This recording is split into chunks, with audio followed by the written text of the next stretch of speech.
Yes, everybody, welcome back to another Afcon 2023 Watchalong. Today we're here for the first game of the day, which is going to be Morocco versus Tanzania, a Group F matchup, Group F in full effect.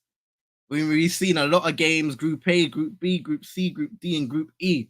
All have played their games, so now we're here to complete match day one with Group F, with these two teams, Morocco and Tanzania first and foremost. And then later on we'll be getting DR Congo versus Zambia live at 7:50 on both Prozoni Sports and Eagle Eyed Extra. So make sure you're tuned in for that.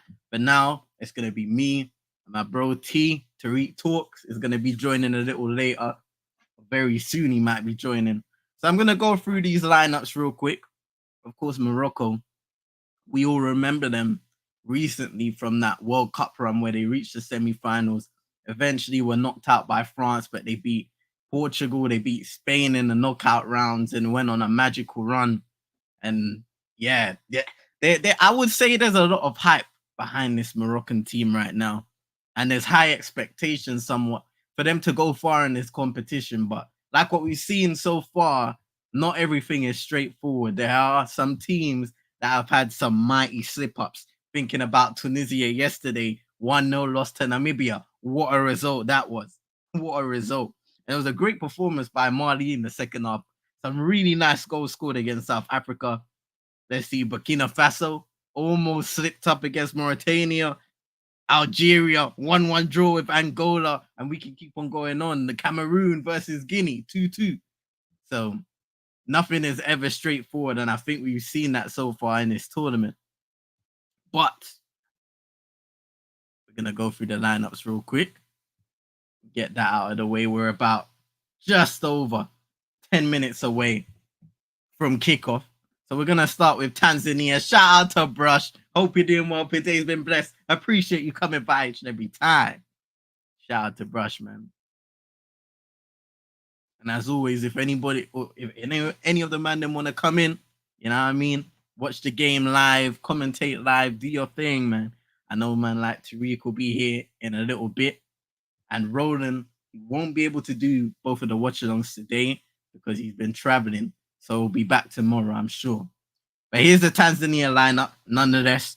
Number 18 is Aishi Salum Manula in goal. And then they're playing a back three, according to Google. You never know these days in football. We've got number 20, Novatus. Number 4 is Ibrahim Hamad. Number 14, man like T. Hey, man like T, what you saying, bro? I'm all good, my bro. C, how are you? Yes, sir. Hey, I'm good. You know, I'm feeling all right, man. You having a good week so far? Yeah, man, it's been a good week. Yeah, busy start of the week, but now it should be starting to wind down. And looking forward to watching some Afcon, the first match watching live on this watch along on over Pros Only and Eagle Eye Extra. Hey, man, come on. Listen, we're looking forward to it.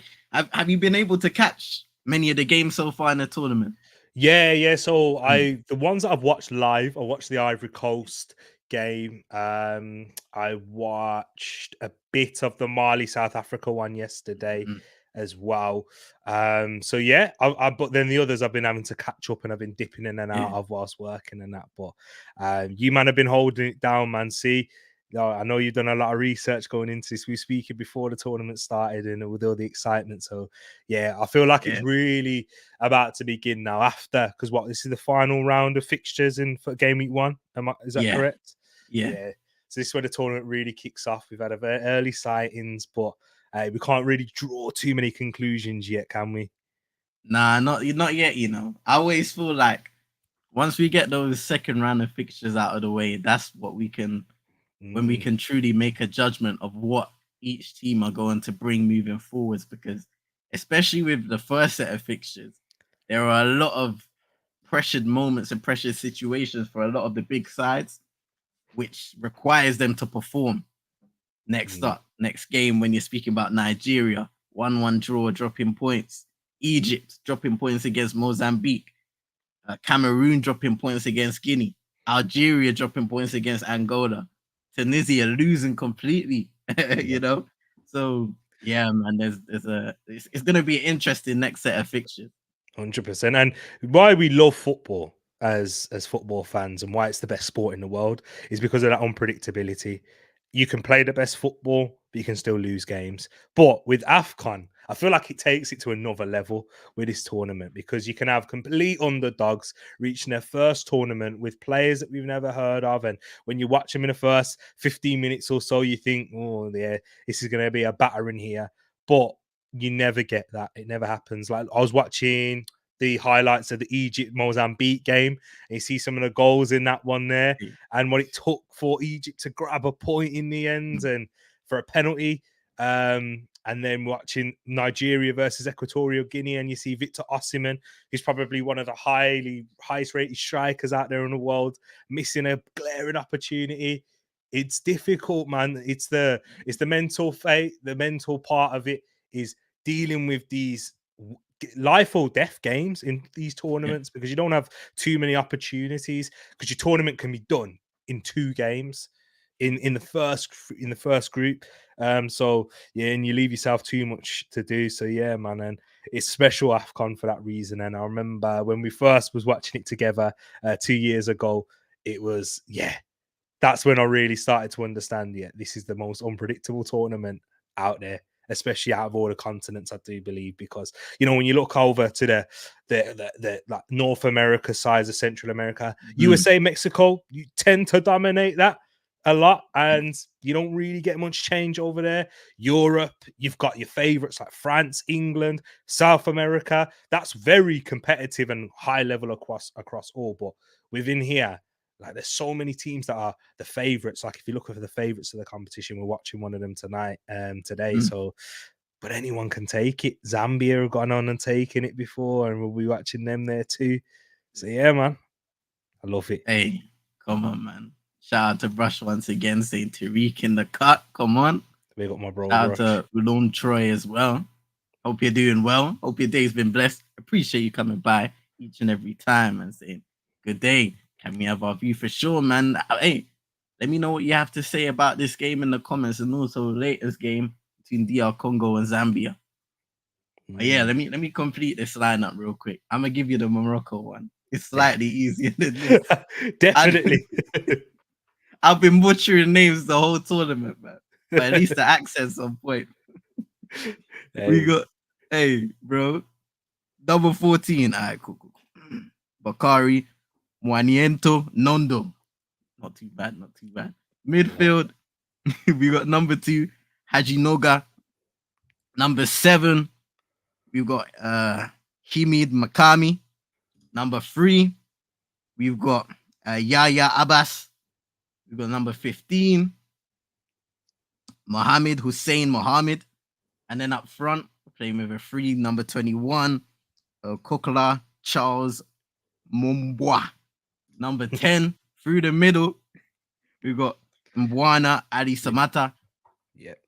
And then on the left, number 11, we got Tarin Alarika. Hey, Alarakia. Hey, I'll leave it there, bro. I think you did a good job there.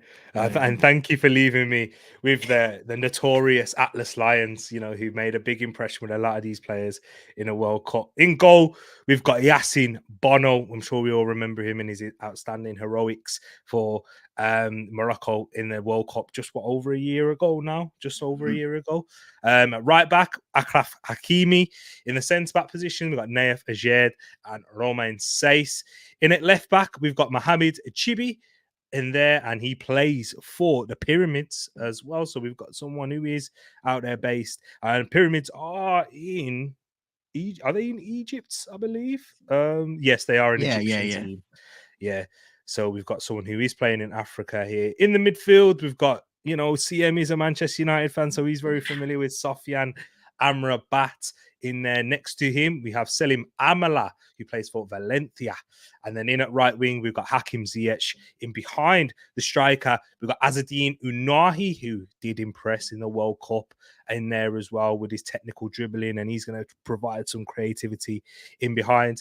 In at the left wing, we've got the former Barcelona left winger, who is now of Real Betis, in Abde Azalawi. in there. And up front, we've got the striker who impressed in the World Cup too, in Yusuf N. Naziri as well. And there's some good key players out there on the bench. I mean, Adli, who did change allegiance from France to Morocco, who's had an impressive season. Not really a starter, but more of a squad player for the Bayer Leverkusen, who are out there having an impressive season out there. Premier League fans, you may remember the name Sofiane Boufal, who is out there playing in Qatar right now. Is it in Qatar or Abu Dhabi? Is in Qatar. I am correct, in Al Rayyan. Sofiane Boufal, the left winger for Southampton, he was out there playing really well. And then we've also got this is a really interesting one, because this is a player that isn't upon a lot of people's radars, and he's not starting, and he's a young central attacking midfielder. He plays for Genk, and it is Bilal Al-Kanous, and he is a highly rated talent, one of the best players to come out of Africa, a lot of people do believe. So yeah, it should be interesting to see if we can see any of him at all in this game, but I'm sure there'll be plenty of opportunity in the tournament. But yeah, very strong bench from Morocco in an already very strong team. Hey, yeah, man. Sound, bro. And man, looking at this Moroccan team, yeah, I was kind of saying before you came on, from the World Cup, expectations are high to perform in this tournament. But we also spoke about the factors of already seeing smaller size kind of overachieve against the big hitters in this tournament, being a different vibe in terms of pitches, just the vibe and the overall tempo of games, how teams set up. Do you think that Morocco have a legitimate chance of reaching far in this tournament, or was the World Cup an outlier? Absolutely, I do feel they are. They do have that capability, because not just because of the team and the quality that they've got, but the manager, who's proven in Walid Regragui. Yeah, that's how you pronounce it. Moroccans out there, I do apologize if I butchered that, but with his coaching, and he's actually done some. I think he got his badges through the FA as well. In fact, so that was Wow. quite interesting to see. So yeah, he's a very good coach. But CM, my only worry is when Morocco were playing in the World Cup, they were the ones who were setting up defensively, solid, hitting teams on the counter attack, because of how well that they did and being one of the favourites in the tournament. They're going to be having that set up against them. So Tanzania are going to be setting up in that way. And we all know what, being football fans, being a protagonist in the game doesn't always mean that you get to play the style that you feel that your team is best suited to. Yeah. They can sit back and defend in their low blocks, hitting the counter attack with good organization and expose other teams' weaknesses. But when the team like Tanzania, who do have attacking threats like Samata, who is their most important player, their captain and their top goal scorer, is going to be out there trying to cause problems on the counter attack themselves and leaving themselves a little bit more exposed, as they will try and go for the goal. Game states matter. The longer the states 0-0, the more belief and confidence that Tanzania will be going into it, and they can eventually even take the lead. We've seen it plenty of times in this tournament already. So yeah, man. If I'm Tanzania, try and ride out the first 20 minutes. Try and ride that out. Keep the players like Hakim Ziyech quiet. Try not let him go on his left foot. Let's not let Unahi get on those mazy dribbling runs. Don't let crosses get into the box for Yusuf N-Yaziri, because those are all the strengths of their some key and important players. Don't let Akraf Hakimi get making runs and behind too much space, because he's got the speed, he's got the end product to match as well. So yeah, man, Tanzania should have their work cut out. But I don't know, man. What's your prediction, bro? If you had to make a prediction now for this game, I feel like probably like a 2-0 win for Morocco. That's how I'm feeling right now. Okay. I think most of the games we've had over 2 goals. I know we had a 1-0 from Namibia, but apart from that, that's the only game that had 1 goal in it so far. Yeah. So teams are scoring, and I feel like Morocco will get off to a good start in this tournament. I hear you. That's probably a popular prediction of Morocco win, but I'm gonna go left field. I'm gonna go 1-1, a 1-1 draw. I rate it. I rate it, man. I rate it. And you never know, bro. For real. For real. Hey, listen, I don't know why, but Reedus always goes missing at the perfect moment. Where is Reedus today, man? Yeah, he said he was coming on today as well. Okay. He did. I'm He gonna have did. to hold him to that. Well, let Nah, me know when the game starts for you, bro. I just kicked off for me, bro. How are you? What second are you on so I can make sure I'm level with Uh, you, bro?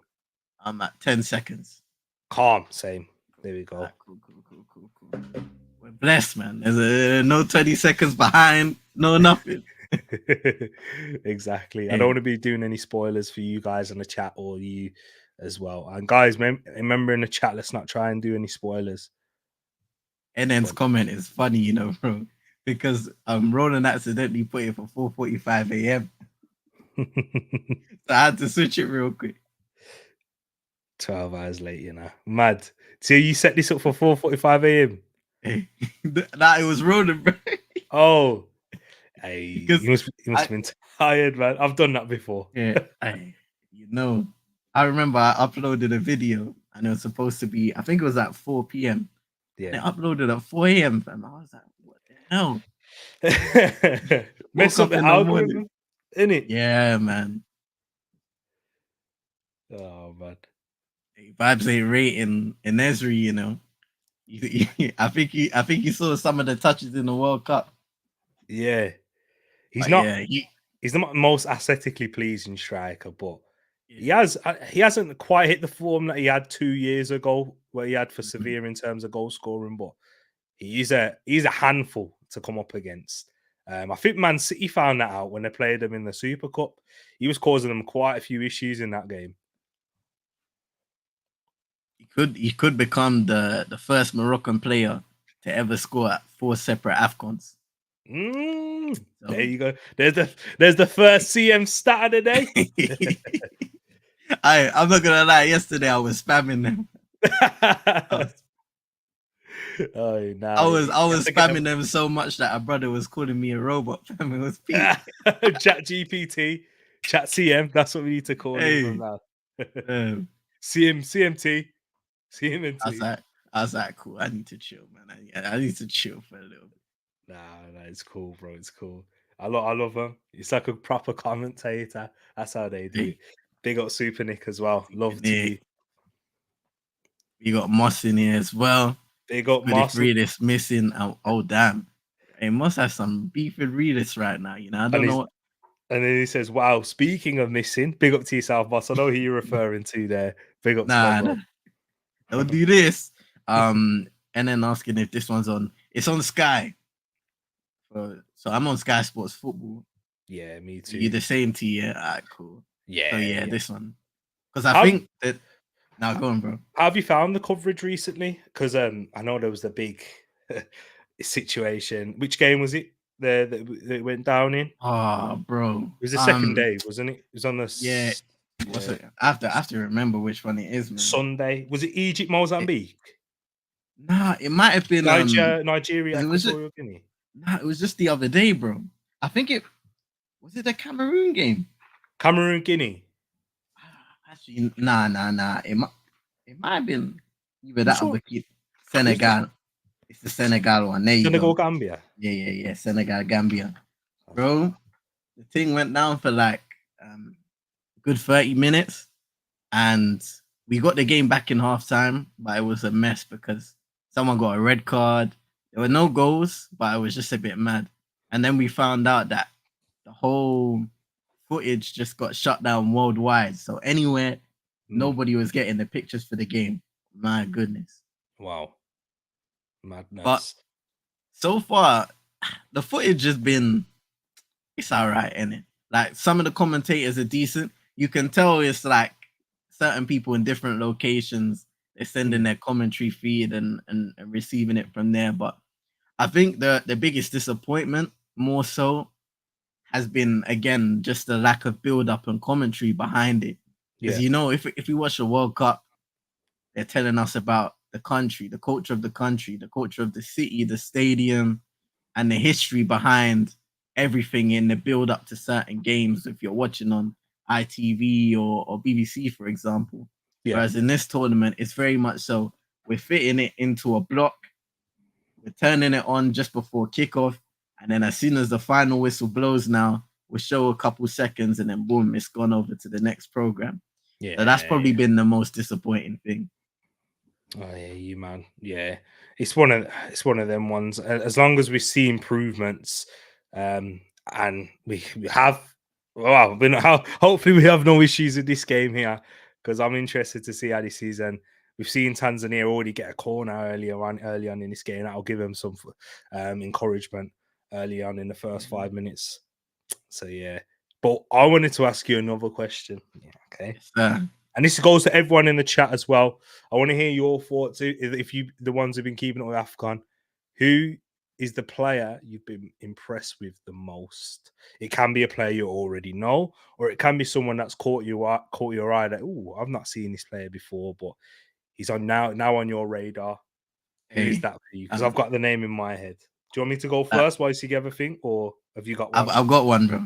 Go on, my bro. Go on. Lamine Camara Oh my for days! Senegal. That was Cold, the one bro. for me.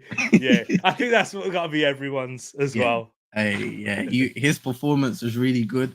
Scoring them 2 goals, the second one in particular, where he just bends that into the top corner. Yeah, his performance in the midfield really impressed me. And that was the first time I've watched him. So I'm going to have to clue myself up a bit more because he's playing for Mets, I think, right? Yeah, Mets. So, yeah. He's been really good in that first game. Exactly. Lamine Camara says Little Yo-Yo as well. Diamonde, Ivory Coast. I didn't think he had a great game on Saturday.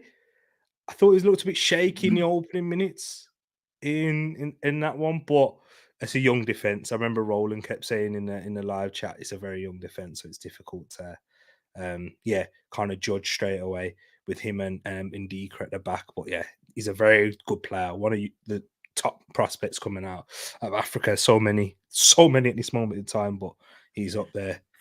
And then there's some like controversial stuff behind that because I think he's put out a comment, but also there was news coming out that he had to be calmed down by Juve when he was in the stadium because he obviously traveled, made sure he was there on time for the game and wasn't even in the squad. Now, it'll be interesting to hear your opinion on this, bro, because I was thinking there's no way in hell that a sane coach would bring in a guy into the team that has played a game in less than a day ago and then has rushed his travel with minimal rest to reach there. Now, fair enough. That good on you. Thank you for reaching the team, coming here for your support because you are one of the leaders. And I think he even said that in his quote later. But I just thought it would have been detrimental for Cameroon to throw him into that game when you do have options that have been there in the camp for at least a few days. Yeah, definitely. And bro, because this is someone who's already fell out with Rigobert Song, who we've seen him have a difficult relationship with him and the Cameroon FA previously. I know a lot's been made out about what's done, and I totally agree with everyone's opinions in that that shouldn't have happened. Yeah, it's a decision him and Man United made, but to be one of the leaders, as you've just aforementioned there, you gotta. I feel like it is disrespectful to not be present within the camp when before leading up to a game, the big game, as we mentioned earlier on. You can't take any game for granted. The tournament can be lost within 2 games. Guinea, they drew that game, so they've not even got a fantastic result. But in the series, should have scored here, though. Oh, darn, in the first 9 minutes. I think that's a better chance. What a ball that is. Switch out to Ezeloui. He just doesn't connect with it. Doesn't connect with it well. See, that's a big chance. He absolutely fluffs his lines, and this is what's going to add into Vibes' agenda in the chat. But that's a better chance than how he made it look. 100%. It's a shame because I don't know if the ball's too high for him, but he just like scuffs it completely, hits it into the ground and out for a goal kick. But that's an example of Ziyech's full distribution from that position. Different, Yeah, man. yeah, it was cold. He gave Cold. us a lot of problems in the Champions League. I'll tell you that. That's true for Galatasaray. And Onana, but that's another story. But yeah, man. Last seen Sinioko was good. Mm. Good shout there, Moss. Great shout. This is back to the question: who's impressed you the most so far in the opening game weeks? Bro, I'm trying to find the guy that Vibes is talking about. It was Ankada. Inkada. Yeah. Ankada. He had a shake. He was funny to watch, bro. He was hilarious. The way he just booted the ball out with no pressure. That killed me. I don't know. It Not killed even you, for a throw, he just slapped it out for a corner. Yeah, no pressure at all. He just got bang. Hey. I loved it. And then he made the mistake for the first goal as well, which was a shame. But his performance kind of grew after that, so I'll allow him. Oh man, that was hilarious though. Yeah, I say another player that was good is Edmund Tapsoba. I thought he was really good at centre back. Yeah, not as highly rated as he was once upon a time. Tapsoba, he was up there with like links. I know he was linked to Arsenal at one point, but Arsenal decided to go for Ben White instead. And I remember speaking to Roland, and he was like, "Should have went for Tapsoba." But you know, Arsenal have been successful with Ben White so far, but not to say that wouldn't have happened with Edmund Tapsoba. Still relatively young, I think, what early 20s, early to mid 20s, so he can still make a big move, of course. But yeah, Burkina Faso, yeah, got that late winner with Bertrand Traore. Man, Yes. that they you could say they were slightly lucky to get that. It was so I'm not gonna lie, I was a little upset when the penalty was given away, but yeah, that's how the cookie crumbles sometimes. Yeah, we've seen a few late penalties, haven't we, so far in this tournament? Yeah, 100%.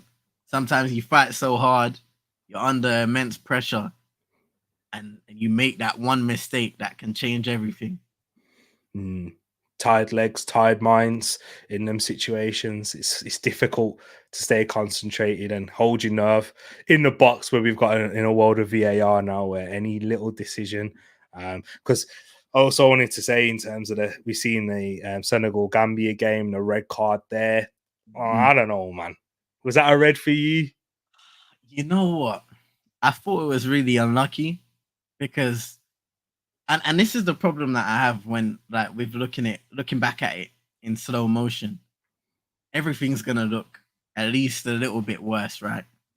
So in that situation, I can understand why the referee's gone there because he's coming in from behind and he stepped on his kind of like ankle ankle area. So if that's with a little more force, then that can cause a dangerous injury. Yeah. But then,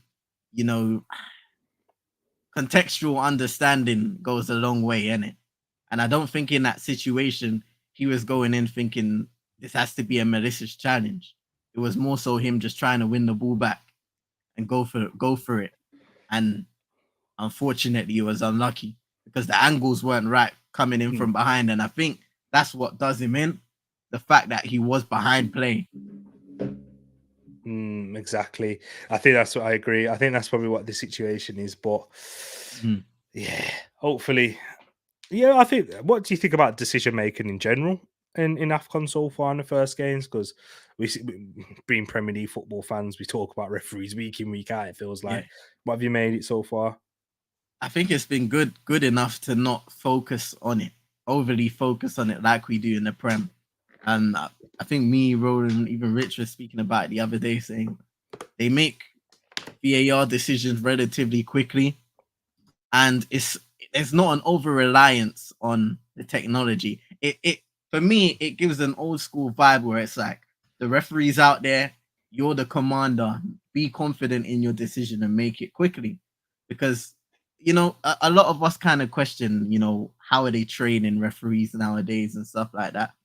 But to me, I know you get the controversial thing. It happens because it's human error. You're seeing it now with VAR because humans are still controlling it. Human error exists, but like having that old school feel of referees, they make the decision, and if it's being checked, it's something that definitely should be checked. It's not like an obvious offside where they're still going back to VAR to look at it. No, they're confident in that decision if they feel like it's right with their linesmen as well.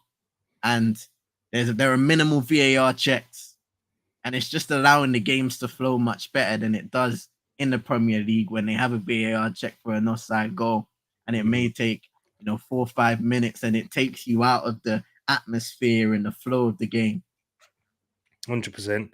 Yeah, totally agree. It's nice to have that bit of progressive speed, control, and not all this, waiting for 5 minutes for a little decision or that's not even conclusive at the end of the day. Yeah, man. Hey, realist, don't go anywhere. Expecting to see you here. Big up yourself, though, bro, man. I hope you're doing well. We got Guarin in the cut as well. Big up yourself. Guarin, my brother, long time. See you. Let's go, Fason. Hey. I think Moss was saying earlier, remember Comoros last Afcon, maybe Cape Verde this time around. I mean, yeah, that Comoros defeat for Ghana was a bit mad. I'm not gonna lie, it was a disappointment. And then they lose to Cape Verde to kick off Afcon this year. But Roland and Richard touched on the situation there in Ghana with the GFA.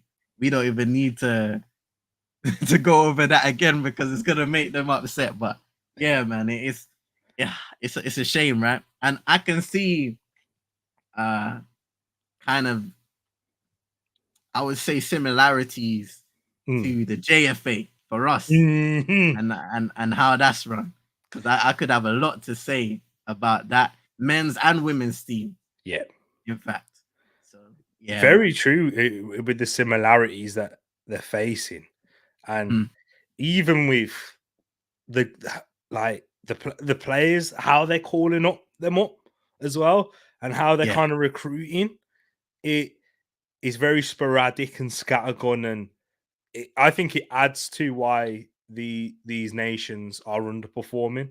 Like Ghana, who are one of the top teams in Africa, who produce so much talent over the years and have so much in the lineage across Europe and across the world, really. Yeah, and just like Jamaica, but the way that we recruit the footballing associations, it's very dodgy and very. Man. It doesn't breed excellence, does it? It doesn't breed a winning culture to thrive. It's true, bro. It's true, and it's a shame, but until you overcome those issues, getting rid of the people that are kind of holding you back. Yeah. And I think that's very hard to do because when the next guy goes, another guy with the same mold will replace him. So it's like, how do you stop the rot in that regard? Yeah, exactly. 100%. And I think it's something that the England FA struggled with as well once upon a time, because we had a lot of people within there, and some people may still argue now that the FA needs to sort themselves out, get Gareth Southgate out and other people in the hierarchy. But look at where we came from and the struggles that we were facing. Even with a lot of the talent that we had, we was never able to progress past certain rounds in the competition or really prove to be a competitive team with the quality that we're producing. But now that we've been able to sort that, we've seen a lot of change and in the hierarchy. What was his name? Greg Clark had that scandal with the racism thing. Do you remember that? Vaguely, but I don't remember the guy's name. Yeah, he was. There was a lot of that. There was a lot of internal like racism within the company, and they had a big shape. That's why they started bringing in like what's the name of the guy, the black coach that they brought in? Chris Powell.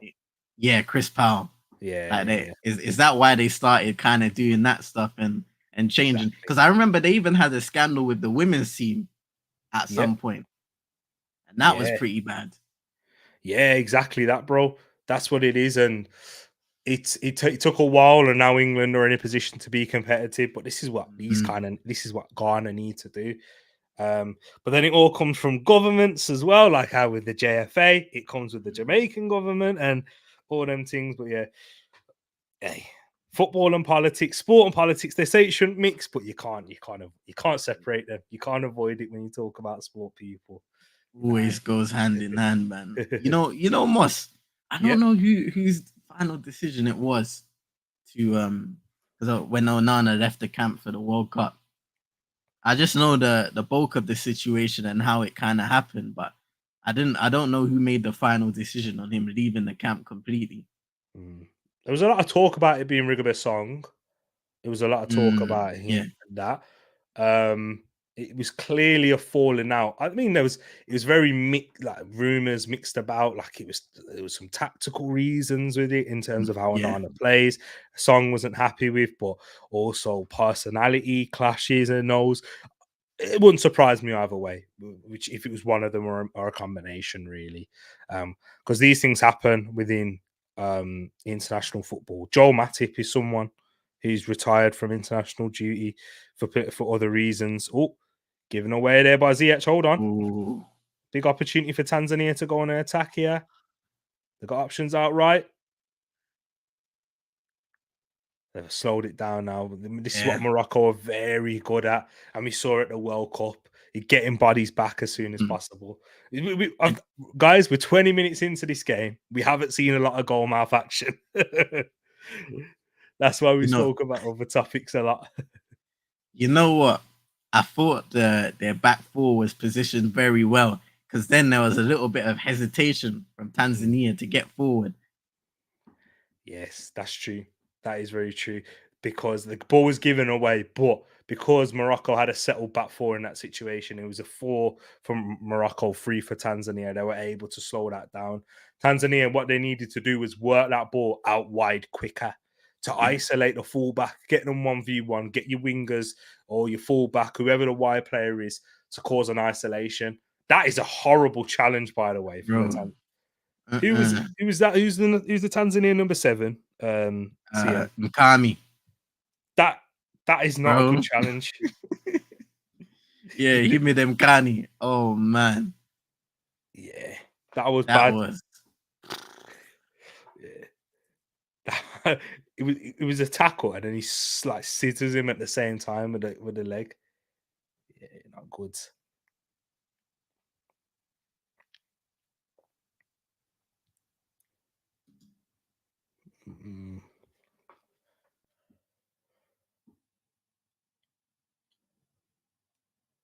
Now Morocco are the ones, as I predicted. I'm sure many people would have thought it's Morocco trying to break Tanzania down. Yes, now it's just about how much quality they have to work in those tight spaces. Because you can see quite a few players just picking up pockets of space high up the pitch. Exactly.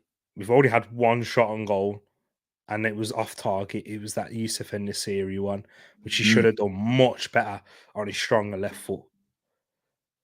But bit of sloppiness from Morocco. First 20 minutes, as I said, this is where Tanzania will be gaining confidence, gaining belief that they might be able to get something in this game. What's this? Is it a water break? I'm thinking, yeah, I think so. But you signaled it early though. The referee signaled it early because it's usually on the 25-minute mark. Yeah, it's true. Yeah, it's probably hot there. Not gonna lie. So, do you know? Does anyone know what the temperatures are? Let me have a look. Yeah, that's a good point. Where is this game in Ivory Coast? 1 sec. I think it's called San Pedro. Let me double check. Yeah, it is. You're right. Correct. Yeah. All right, cool.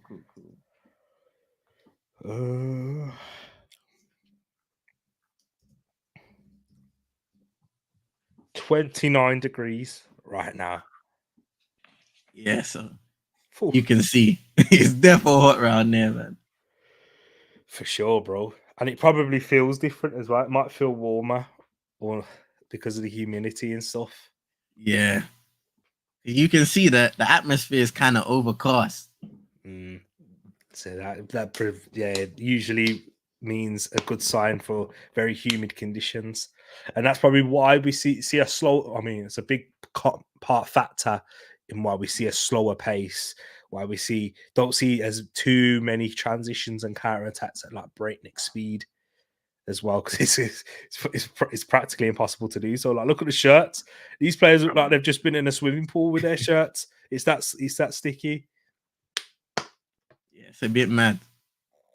You'll see this throughout the entirety, man. It's reminding me of the problem Aston Villa had with their kits at the start of the season. Yeah, But they'd be drenched after a few minutes. For real, man. Like, I'm looking at Achraf Hakimi here. Oh, yeah. Drenched already. What's it? I pick Congo later, but not too sure at all about Zambia, if good or not. Warren saying anyone think Morocco might flop this Afcon? All their joy came from fast counters against stronger sides of the World Cup, like what T said. Completely different game trying to break down teams that sit and dig in. It's true. Freddie Guarin, you are correct, my brother. I don't think it's a foregone conclusion that they would just be successful or go far into this tournament. Because even what we've seen today in the first 20 minutes so far, having one shot and not even on target against Tanzania, and no disrespect to Tanzania, but they've not even caused them anything to worry about. They've not had to do much last-ditch defending so far in this game. They've not really. It's just been a well-organised unit that's not even had any trouble. Keeper's not been causing any issues. Centre-backs haven't had to make any like last-ditch talent challenges or anything like that. It's been a lot of poor play from Morocco, and their best opportunities might come in the transition in this game. So I think you're right, bro. I think it won't be a foregone conclusion that they're just going to do well, given what they did in the World Cup. Yeah. San Pedro in mid to high 20s most matches. This guy Moss in minus 20, you know. Oh my days. Nah. I don't know, man. I know because those guys are, bro. It's been cold recently. It's been cold. Let me check the weather where I'm at. Yeah, it's -2 here, but we can't really compare to over there in Saskatoon, man, where it's ridiculously cold. They're times in that by 10. Hey, I'm thinking more. It's like they're saying it's 3 degrees, yeah, but that's a lie, man. That's a lie. I was out earlier. That was not 3 degrees. Yeah, it's -2 here in Wolves right now. Hey.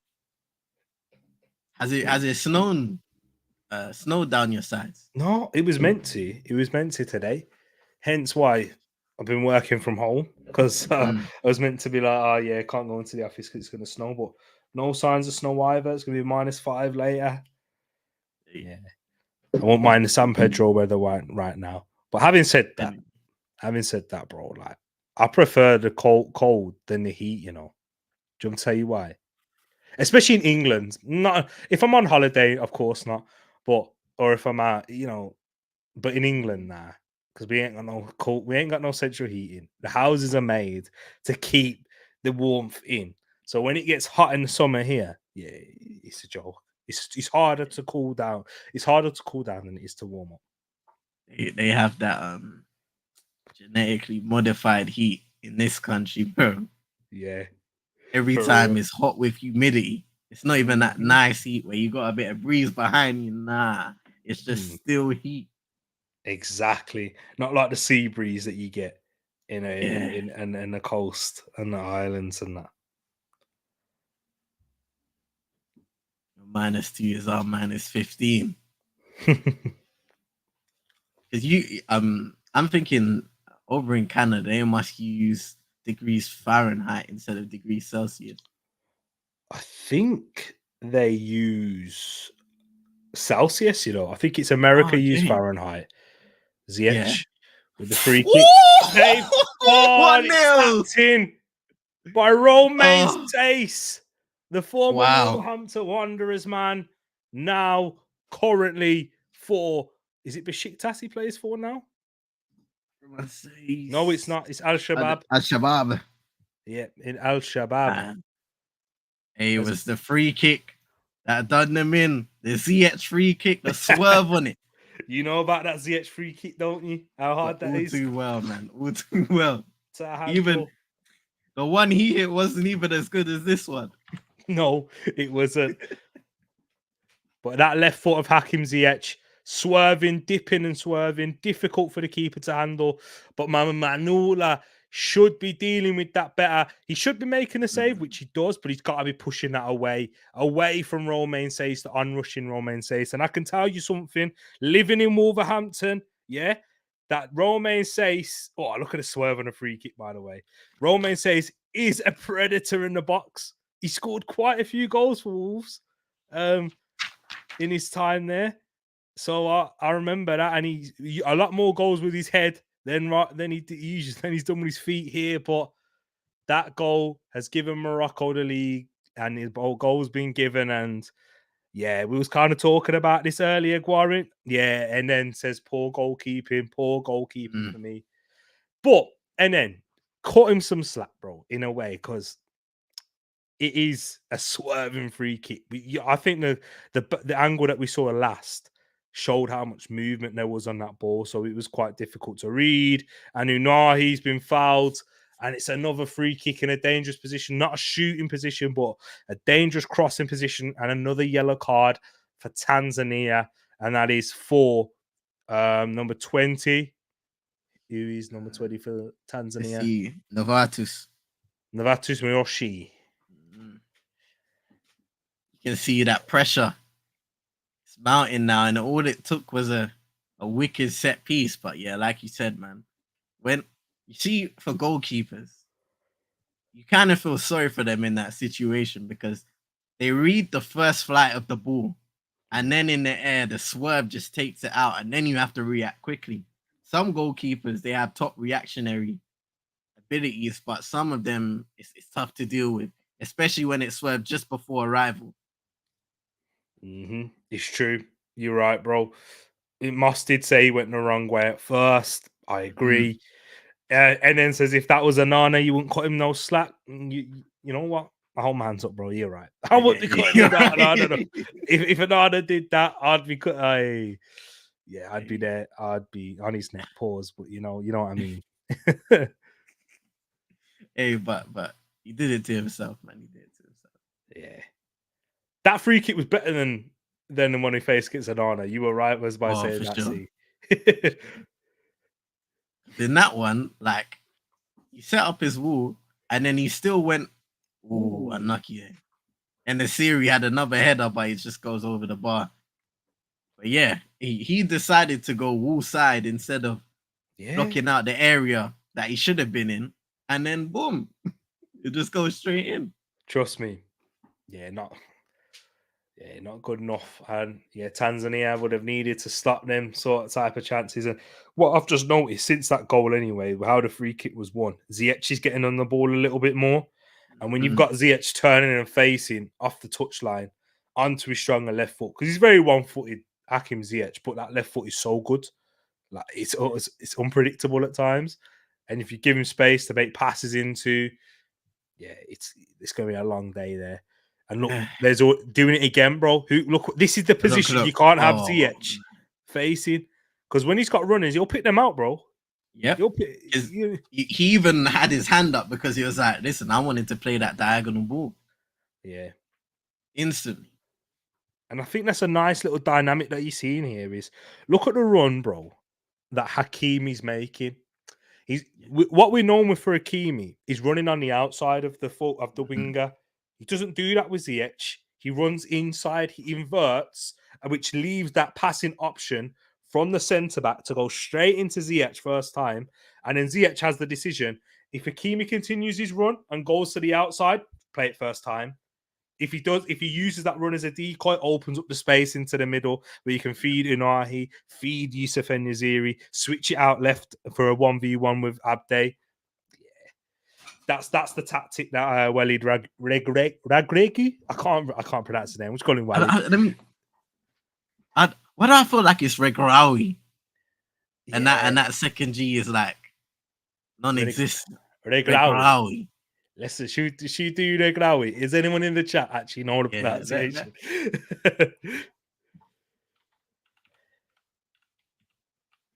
Yeah. I feel like I'm messing it up, man. I just call him Walid. Like Waleed. Yeah. Hold on, Soft. I'm listening to a YouTube video. It's gonna tell me how to pronounce it. Is it Rekri?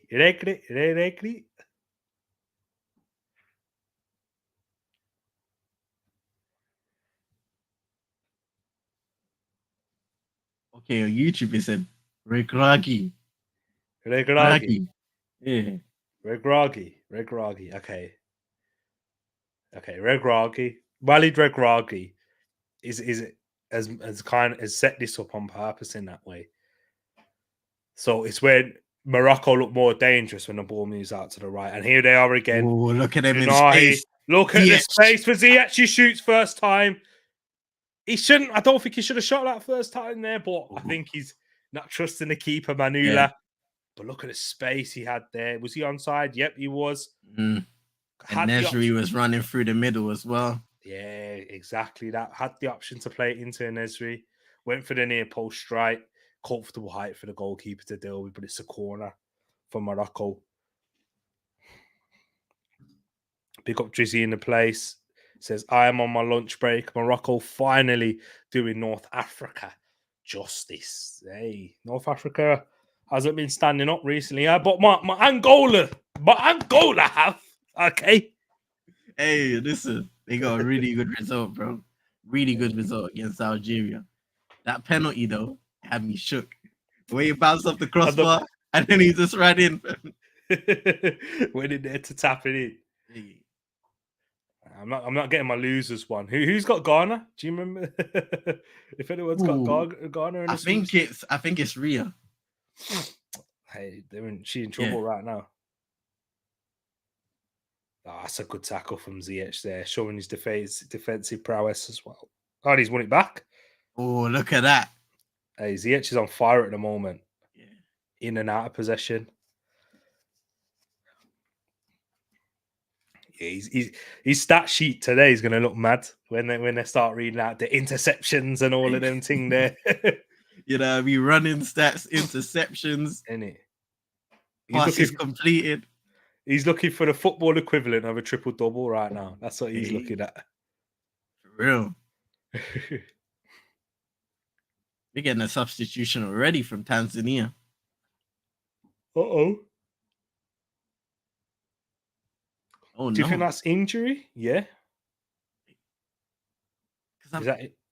Yeah. It's strange. Yeah, it must be. Played it not injured. I'm walking off. That's the thing, because he was walking off kind of right. What a tackle by Amrabat that is. Yeah. So number 11, Taran came off. And he was replaced by Simon Suba. Yeah. What was Taran's last name? See? I'm sorry, bro. Hey, Alarakia. Yes. Alarakia. Yeah. Well, what ball down the left here? Abde. That's nice footwork. Oh. He spun up the defender there. Who played that ball? Was that Roman Sace? Yeah, excellent ball over the fullback. Cut inside, went back on the outside, left foot over the bar. Needs to keep the shot down.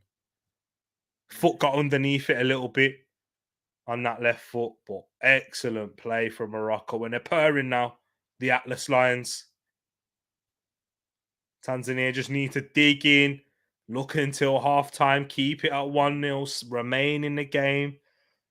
Sofian Amrabat is putting out fires at the moment. The Manchester United man. This is just adding more fuel to the fire for people to talk about how bad Man United are, bro. guys can go here, yeah, and Sofian Amrabat is looking at Sofian Amrabat again. Yep, it's true, bro. That is a very good point. And people say, but it's Tanzania. No, like I've seen Sofian Amrabat look awful, get ran rings around him by players that we don't even rate. But he's putting out fires here, looking a lot more solid. Just having a simple job, make tackles, play it to the better players. That's what he's doing. getting it out to your Ziyech's, your Nahis, who will progress the ball. And to be fair, do you know what? I think the centre backs in Neafagerd and Romain Says are excellent ball progressors from deep too. Like, look Yeah, at this, getting a bit 100%. of pressure there. Just clips it out to the left back. It's got. He could have played it to Amala then, especially Yeah. Neafagerd.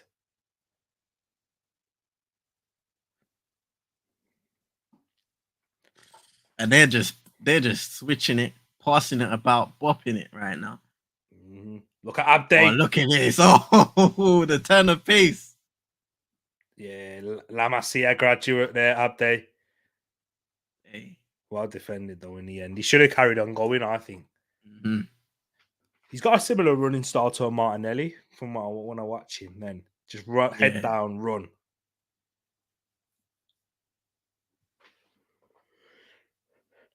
Yeah, Drizzy's saying he thinks Morocco will be the only North African side to reach the knockout stages in this tournament.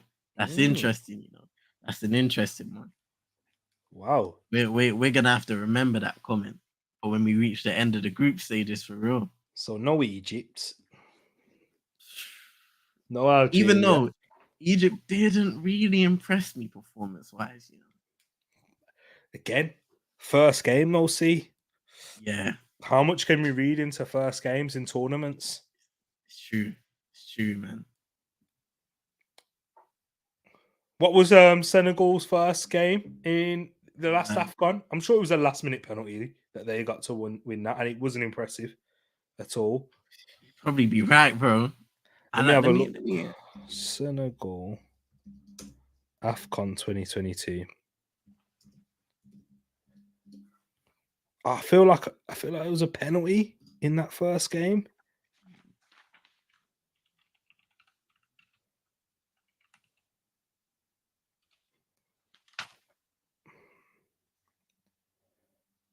They drew 0-0 with Malawi.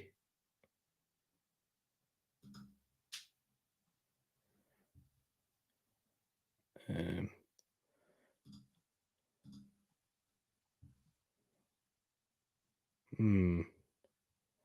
can't find it. Can you? I'm just looking for it now. Matches. Yeah. 1-0 win versus Zimbabwe. That's it. One penalty in the 97th minute. You see it there? Yeah. It's true, man. And then they had a 0-0 draw with Guinea. And a 0-0 draw with Malawi. Mm-hmm. Bro, this is what I'm saying. We look in the World Cup as well. Saudi Arabia beat Argentina. Hey, bro. I remember Spain losing to Switzerland in their first game and then winning the Euros. Tournament football, man. It's not about the first games. It's about peaking at the right time. It's how you react, man. You can see Morocco right now. They're just in a special zone. Yeah. And that's kind of frustrating Tanzania. They're committing a lot of fouls. Getting a lot of bookings early on as well. Yeah, you can tell it's a lot of frustration, isn't it? Because Morocco haven't done anything to be deservedly to be in front, really. Not even really. Haven't done anything at all to be in front in this game from an open play. But yeah, that's again, football can be cruel. But they're still in this game. They've still got another 45 minutes to go. They've got to see out the rest of this first half, though, first. Oh, as a Dean, he tried to play for the throw-in initially. Then thought maybe I could get around him with a little flick. But then I'm going to go for it. That's a handball. That's a definite handball. Then just kicks it back off him. Ziyech.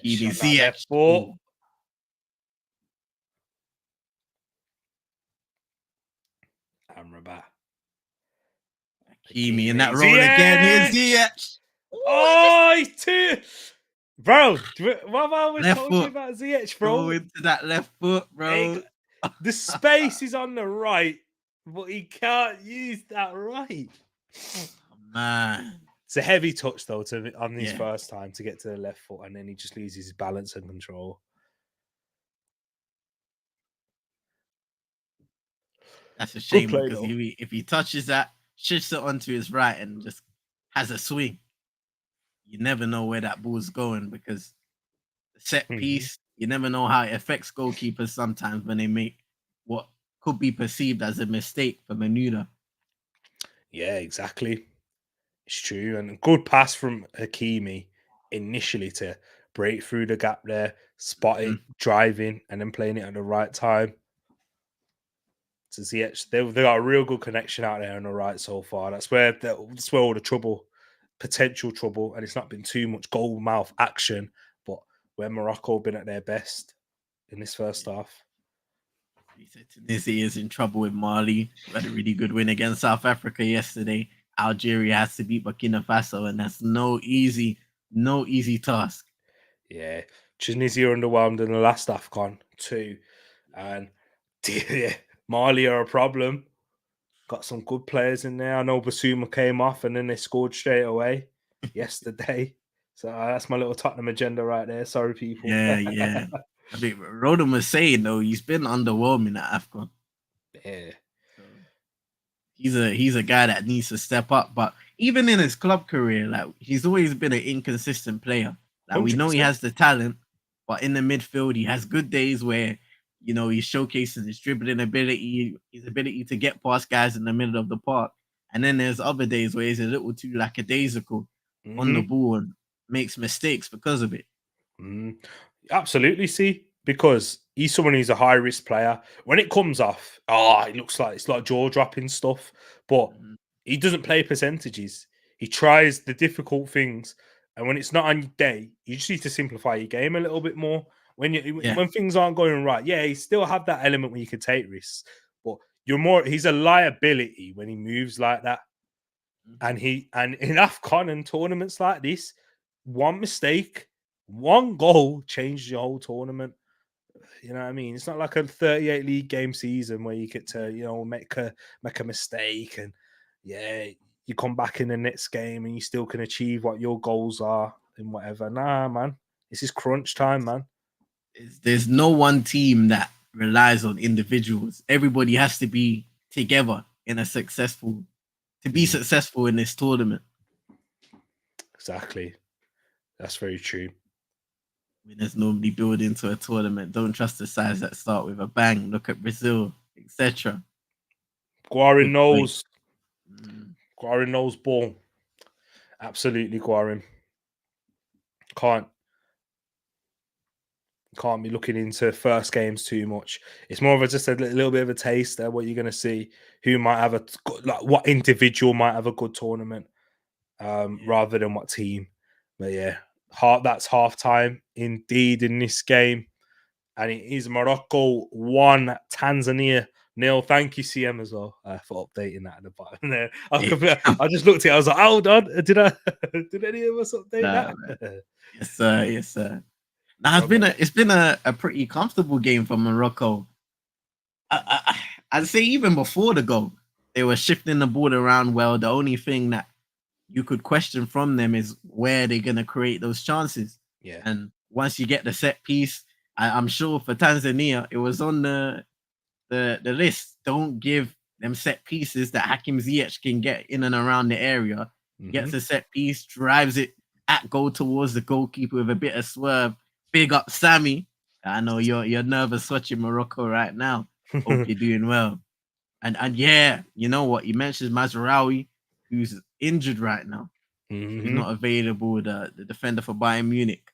So he'll be a massive return for Morocco as well. Yeah, bit exactly. Agree with you. See, Sammy, let us know your thoughts as the Moroccan in the chat as well. Let me, in terms of the game, you said, I know you said you're nervous, but what did you make of that first half? As C just said, they're comfortable, but lacking a bit of that cutting edge and a chance creation.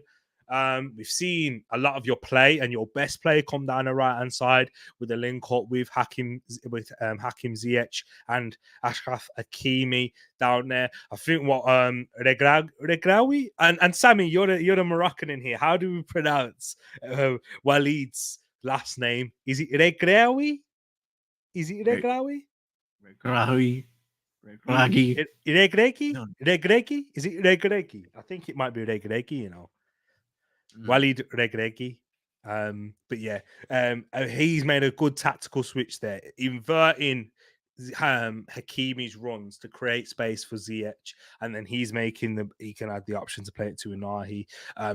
Yusuf En-Nesyri had that big chance earlier on in the game, which he pulled it so wide it kind of didn't even look like a chance, really. It looked more like a half chance. But when you look at it upon the replays, a little cushion header back onto his stronger left foot should be doing much better. But 1-0, they'll be happy. But so will Tanzania, I think. Yeah, they're not going to be happy about how the goals conceded, though, in such poor fashion from poor goalkeeping against a swerving free kick. But being 1-0, game still finely balanced. All it takes, Regregi. Yes, big up to yourself, Regregi. Come on, Sammy. Big up to yourself, Sammy. Appreciate that. And yeah, so they will be happy with that. It's finely balanced, and that's probably why you are feeling a little bit nervous, Sam, because it's still finely balanced, and football, things can change. One set piece, one penalty, one wonder strike in this game, and it's we're the ones switch in an instant, bro. Some news. Unfortunately, it sounds like Cheku Kouyaté had to leave Senegal's camp to attend the funeral of his father, who died yesterday in Dakar. So rest in peace and condolences over there. Absolutely. That's an unfortunate situation.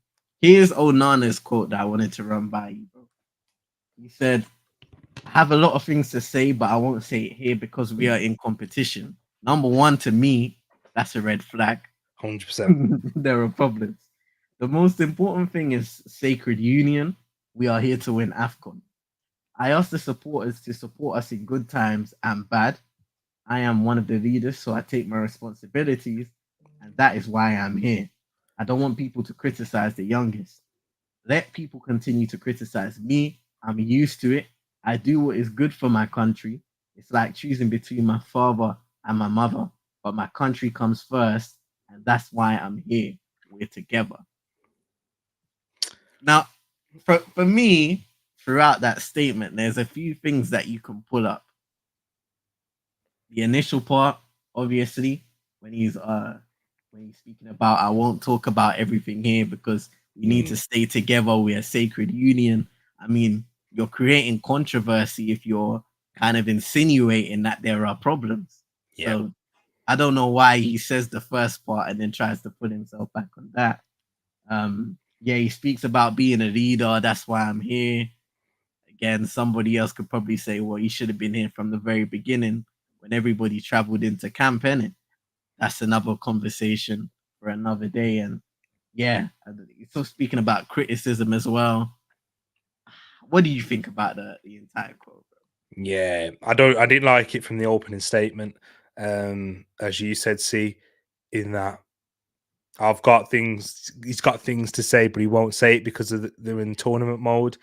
Okay, you put yourself out there open for this criticism, my friend, and what you've done in that situation is you've opened criticism for the whole Cameroon structure in the FA and the management in even making this a conversation. Do you know what I mean? Because it should be you go to represent your team the way that Mohamed Salah has done, the way that every other player, Johan Wissa, in a relegation battle has done, the likes those players there. So you should do the exact same thing and respect your teammates. And when that underperformance does happen, even if you're not involved, people are going to be looking at this and saying, look, everything's a mess within Cameroon. We allowed Onana to do this. We're not playing well on the pitch. And the younger players are going to get criticised. And you've said in that statement, that Yeah. the younger players shouldn't get criticised. My brother, you've not even been there for them. You've not even been there to guide them in these situations. You're one of the leaders, as you said. Why is my leader out there playing for Manchester United whilst a day before I'm preparing for this game?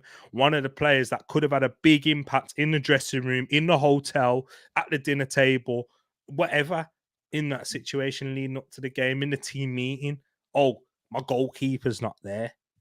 My player's not there. So how are you expecting the young players to come in here and take it with 100% professional attitude in their first Afcons? A lot of them highly talented team, you know, the prestige that Cameroon holds, but you're sending a wrong message, and not just Onana, the Rigobert song, the whole FA within the Cameroon FA, Manchester United. You're sending a terrible message, and you're going to put yourself open to criticism.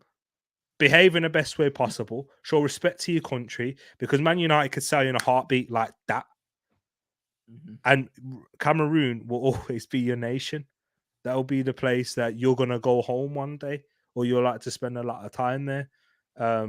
Or you know, that's your lineage, that's your culture, that's a part of you. Yeah, not good Yeah. enough.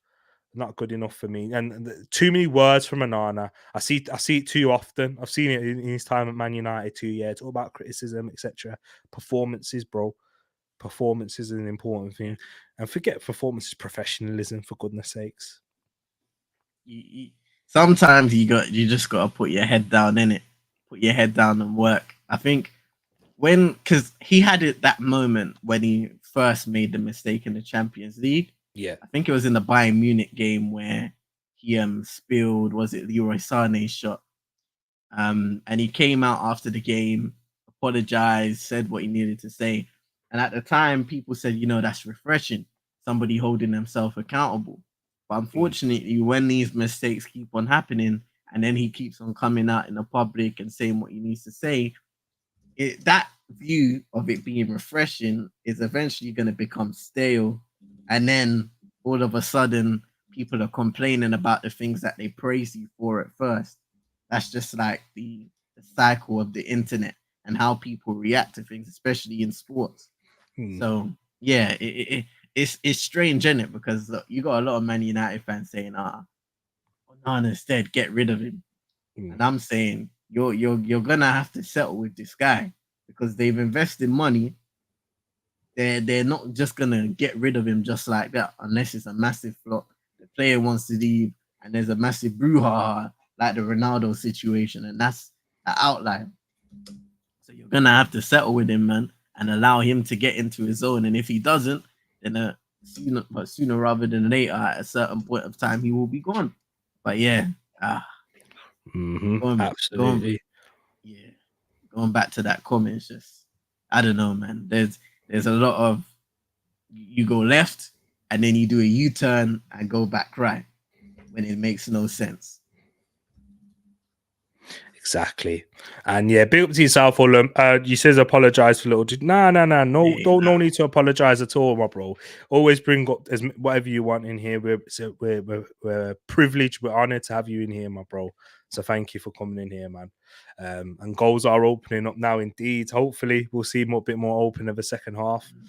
Guarin says, if you put your club over your country, you shouldn't play for your country. If Bale can put Wales first his whole career, there's no excuse for what Onana, etc. are doing. And I agree with you there, Guarin, there too. Vibe says, I stand with Onana. What's your? I'd like to hear your thoughts on it, Vibes, in terms of standing with Onana.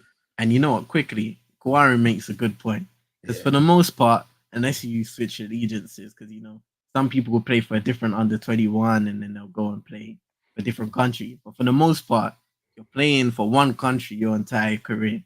yeah, Whereas clubs, especially in this modern day and age, players change clubs with frequency. Transfers are all time high, transfer fees as well. There's not a mm-hmm. lot of loyalty in the game except for very rare situations. So it's one of Yeah. them ones. Yeah, it's true. Exactly that. And your players, clubs will come and go, depending on if they can pay you wages, really, and if they deem you good enough. Whereas your nation, you'll be there for you. The opportunity to play for them, as long as you perform, will be there. It should be an honor, should be a privilege. How many times do we hear players say that? I know. I mean, as an Arsenal fan, I wish Saka never got picked for England in these dead Nation League games and that. But he's out there playing with them with his Achilles problem, whatever injury he's got, because it's an honor. Marcus Rashford delayed shoulder surgery so he could be a part of that England team. That's how these players should be looking at it. And especially when you're a Nana, man, like you're one of the big players out of Cameroon in today's game, one of the most notorious high profile players. Yeah, man. I know you've had your disagreements with Rigobert Song before, but it should be more than that. It should be beyond that when it comes to your nation. Look past the manager. It's not like club, where you represent Man United. If you're not happy with Eric Ten Hag, you might want to leave. Nah, man. Hi. See you later. God, you can leave. You can't do that with your nation. Simple. It's for your people, man. Like the fans that are there, your people, your family. That's who you're representing. And you know what? I do think that a lot of the time it's the reason why players like almost add an extra emphasis to make sure that they represent their country with pride. Because think about it, when they go back home, it's the ovation that the home fans and the people within your communities treat you with that give you that legendary status within the country. And like everybody's got an ego in it. If I represented Jamaica, yeah, and we got to a World Cup and I got legendary status, my head would get big. I'm not gonna lie. My head would get big because we did it. We achieved it. But it's one of them things where that's why there's so much pride in representing your country, whether it's England, whether it's one of the African nations over here, especially even more so because Afcon is always overlooked because of European football or different things going on around the time where Afcon is, when it's usually in January. Yeah. So there's more of an emphasis to try and showcase how good the style of football here is and the quality of football, most importantly. So, yeah, man. Yeah, exactly. Europe already don't like Afcon because it's taken some of the best players in the world out of their prestigious competitions. So they already don't have they don't really respect it in that way. And you've even seen with how the media reacted to the Onana situation with a plane. They'd rather talk about the plane rather than the football games. They'll rather talk about other things rather than the actual football matches that are on show. So yeah, I hear that, man. Guarin also said it should be an honor, and it grates me when I see players who feel like they're doing their own country a favor while still turning up late. Rigobert Song plays a centre back at right back, a striker at right wing, and a left wing at striker, and brings on defenders while trying to win. Hey, Rigobert Song. NN's not a fan of Rigobert Song at all. Hey. I could already sense it, but nah. Yeah, that's again, NN. I hear you on that, and that's a different topic in itself. But when you're a Nana, you're not representing Rigobert Song, bro. You're pulling on Cameroon shirt, not Rigobert Song's one. Big up Henny, big up each and every time. I hope you're doing well. Afcon and Asia Cup should be respected, absolutely. Until your FIFA card rating 9.99, 2 9s there. Hey. Let me show you, man. Hey, he's got one as well. Hey. Big C does 99 everything. Hey, you can use your big head, man. 99 everything. have you got 100 stat? I've got 100. Oh no, I can't even say it. These one will cancel in the chat. Hey, yo. I can't even say what's 100, but 98 knowledge. Your knowledge is better than mine. It's on 99. Hey, come on. Oh wait, you've got the off stats. You've got the mental stats on there, man. Yeah, I got mentals on there, bro. Yeah, I'm just a physical merchant. You've got the proper pace and that. Pace. Yeah, the pace, the dribbling, the shooting, passing, all of that. I've seen you play pro clubs. I don't know about that. I don't know about that. How did you? I'm only Hey, ramping. I'm only ramping listen, with you. I'm out here like Philip Lahm on steroids. I can play in the midfield. Slap me a centre back up front. It's true. You know, guys in the chat, I'll co-sign that. Only place he can't play is in goal. But the second half's kicked off anyways, ladies and gents. Hey, nah. It's actually tough to play in goal, man. Yeah, I know. Santi played really well in goal the other day when Yeah. he was in there. Yeah, I, Santi I did a still good I job. still believe he's played in goal before, man. He's got a 95 rated keeper. I'm sure he has. Oh man. You know what? Second half starts. We can see Tanzania getting a bit of possession in Morocco's half. Are you expecting that shot though? That shot. I was gonna say, are you expected anything different from them in the second half, performance-wise? They've I think again in the first about 15, 20 minutes of the second half, probably not. They just have to stay in there trying to keep it 1-0. And then naturally, as we get past the 60th, 70th minute, they're gonna have to open themselves up a little bit more if they are going to try and win this game or try and get a draw at least, Tanzania. But that will play right into the hands of Morocco. Guarin said it earlier here too. Drizzy said it as well, as that Morocco are the ones who do like to play on the break when teams are trying to go up against them, get their likes of Nesiri space in behind. But yeah, I don't think we'll see too much of a difference in the first 20, 15, 25 minutes or so. But what about you, bro? Is there anything that you like to see different from Tanzania or Morocco? You know what? I'm the only thing from Morocco is how they're gonna break down that Tanzania defense if they do kind of go into a defensive shape. Apart from that, I've liked the performance so far in terms of their passing, their composure on ball. But yeah, as for Tanzania, I think try and be a little aggressive. See what you can do on ball. Like what they're doing now down the right hand side, getting the ball into the areas. That's Ball more. That's more than delivery, what we've seen in the first half. it's better, because they're gonna have to come out now. The only problem is like what you and Look at everyone this, in the bro. chat said. This is what I mean. And Ah, the pass is just off. But it's those moments in transition you have to protect the ball. this is a This good is nice assist. though. Cross in, headed away by Sace. Edge shot. Mm, Oh.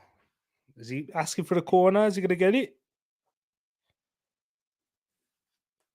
not too Is it a sure, corner? I heard a whistle. Nah.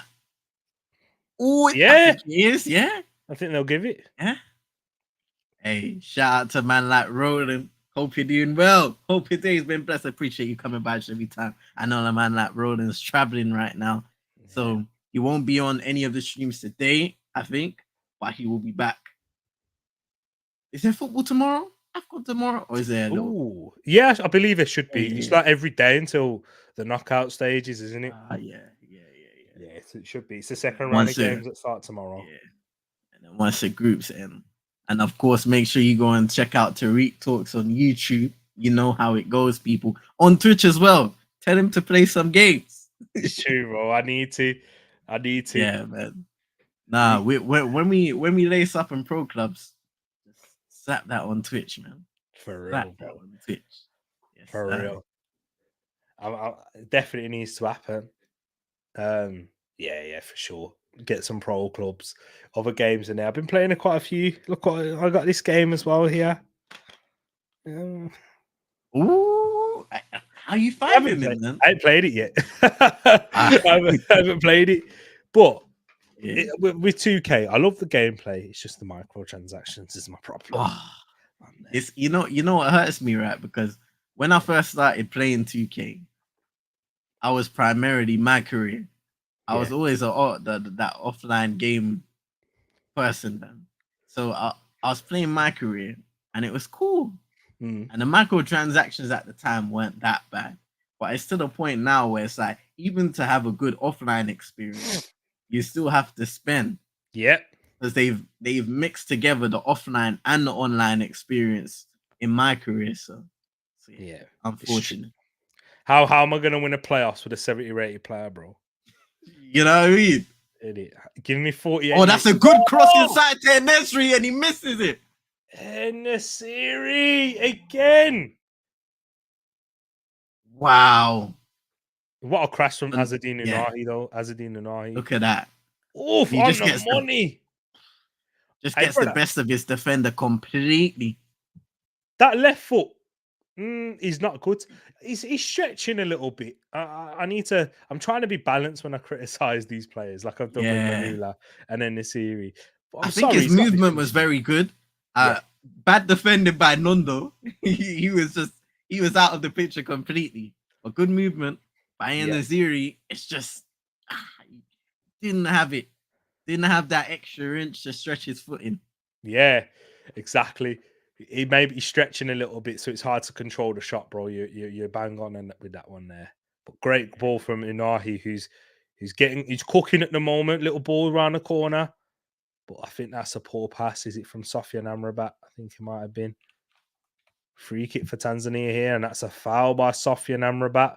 Holding his face or not. Is it Roman Sace with a yellow card? Yep. Yeah. Begin a little bit too physical, a bit too aggressive for the referee's liking. He ain't happy about it either. Let's see this one. Yeah, he's kind of got the forearm on the back. Yeah. I don't know about a yellow card though, but Masuva plays it well. Yeah, for sure. Hey, so tomorrow, like what Guarin said, your Equatorial Guinea, Ivory Coast, Nigeria, which is gonna be a game. That is gonna be a game at 5 o'clock, and Egypt versus Ghana. Yo, tomorrow is gonna be lit. Oh man, that game is. Yeah, You tomorrow. got 3 great games. Yeah. We got is it Guinea versus Guinea? Isn't it? Yeah, Equatorial Guinea versus Guinea-Bissau. Guinea-Bissau. Hey, that's the link up. We've seen Number Senegal 19. versus Gambia, and Senegal versus Gambia is that's big, you know, because Yeah, Senegal is well, Gambia and Senegal they're literally like on the same yeah. border. Have you seen how it is on the map? Haven't but I remember reading something where it was like Senegal are literally surrounding Gambia. Yep, that's exactly that. How it is on the map. It's like Senegal eats Gambia type thing. How it looks on the map. I'm gonna get it up for you, bro. Though I'll get it up and share my screen. So that's why, you know, King football show. Yeah, yeah. He's Senegalese and Gambian. That's wicked, man. Because he's Yeah. he's gone back home now. King. Yeah, I thought he that's has. wicked, man. That's wicked. Yeah, so this is the how it is on the geographical makeup of Senegal and Gambia, right there. See, as you see there, Senegal is all around it, and this part of the country is Gambia. So there's a lot of links within there. A lot of people marry some Senegalese, marry Gambian people, like women and that, and men and women. And a lot of family are Gambian. It's a bit like how would we like Scotland and England in a way. I don't know what the history of the both countries are. So I don't know if Senegal was Gambia once upon a time and then they might have gone independent. Someone will have to educate us on that. So I'm sure there's people in the chat. Nico Jackson, born in Gambia, big up NN. I didn't even know that. So you got a lot of people who were Senegalese living in Gambia and Gambian people living in Senegal. But I wonder what the history is. It is. Gambia is just a river that was colonized by the English. Okay. So is that the reason why the Gambia is a country? Senegal was a French country, French colony, sorry. Gambia was an English colony. That's it. That's interesting, eh? So it's the same people, just under different rule. That's mad. Big up to yourself, and appreciate that. Appreciate that nice little history.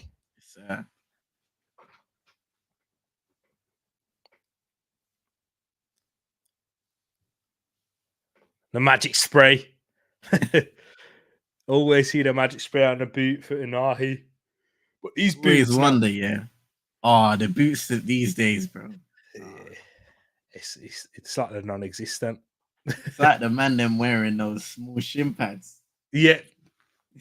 They put more effort into the shin pads with the designs than actually getting proper protection. Oh, absolutely. Yeah, yeah. Where they get their own personalized designs and that. Yeah, I tell you something. Yeah, well, football boots nowadays like Yeezys. Like you know the Balenciaga socks. It's like them. yeah, yeah. It's like putting them on. They're there to protect you. But I was playing when I played at the lower league levels before. Because because that rules and regulations, you have to wear shin pads and that. One of my brethren, he forgot his shin pads. He actually used to play for Arsenal, in fact, in the academy, but he forgot his shin pads. And do you know what he did? I had some Belvita. You know Belvita? Oh yeah. Um, before the game, I had a box of Belvita in it, and because I used to bring them for me and one of the lads as well. So we have like as a pre-match like little snack. And he said, "Pass me that box of Velveeta," ripped it in half, stuck that and used that as his shin pads. Hey, that's wild, bro. Because imagine if it starts crumbling now. Oh, yeah, yeah. If he gets a challenge, that ain't protecting him. It's just to show the referee he's got something underneath his socks. So he's ripped the box of Belvitas and slipped them under there and says, "Yeah, yeah, I got my shin pads, ref." Because they do the boot. When you see them do the boot checks and that, like, and then they're like, "Hey, check me, let me check you got any shin pads on." Yeah, yeah, okay, you're good to go. Yeah, Belvita, bro. You may as well use them as shin pads. Yeah, I'm telling you. Another thing they used to do as well is get some long socks, the football socks, and just fold them up and slap them there, bro. Really? Yeah.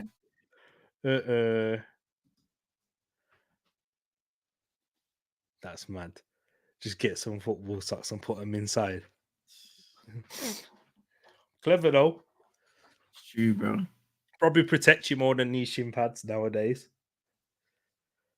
Not like the shin pads I used to wear when I was a kid. Did you ever used to wear them? The strap-on ones.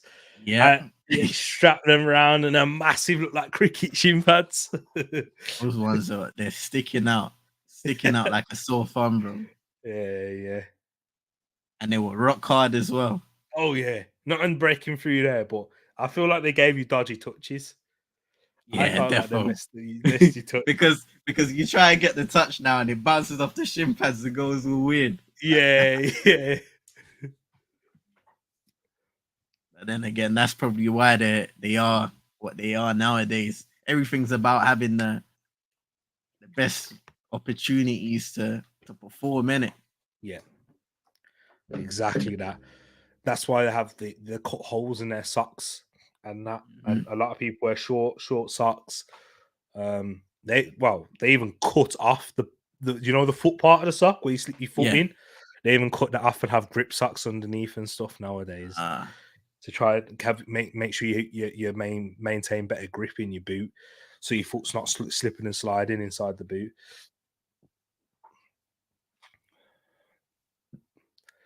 But yeah, after a good start in the second half by Tanzania, where they looked like they was going to cause more troubles and getting crossed in the box, it's kind of petered out a little bit, hasn't it? See? Yeah, definitely. You can see now Morocco getting back into their game plan in terms of moving the ball around. And nice by Sice. I think it was fortunate though. That was a bit fortunate, but it's worked out well. Well cut out. They had a 3v3 there. Yeah, Morocco are getting back into it, and Tanzania kind of chasing the game at times, especially when Morocco go on the counter attack. The Atlas Lions definitely in free flow. Ziyech puts it into the area, cleared away.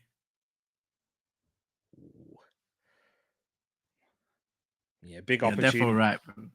That size pass was really lucky, but he pulled it off. It went through the legs, one of them lucky nutmegs. Oh, it's off the back of the defender. And Nasiri picks it up. Does he win a corner? Looks like it should be. I think it will be a corner, yeah. Well defended in the end, but he was too busy looking at Romain Says and not where the ball was. I mean, not Says, Nasiri. Yes, it's Nondo again. Focusing so much on the player. Oh, you know what? That's not even a corner, That bro. should be a goal kick. Yeah, it Oh was a yeah, goal it kick. is. Yeah, yeah. Oh, he didn't even touch the ball.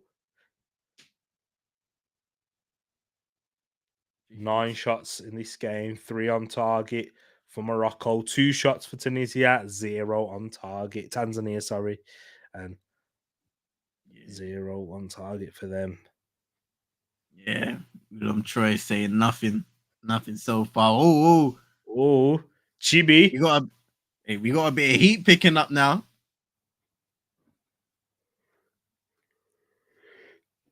Jimmy and Mombwa. They need to be careful, Tanzania. A few of their players are on yellow cards already.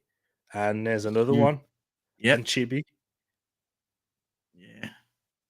So now they got Miroshi, Mukamba, and Mombwa on yellow cards. And it's Chibi and Saiz for Morocco. Yep.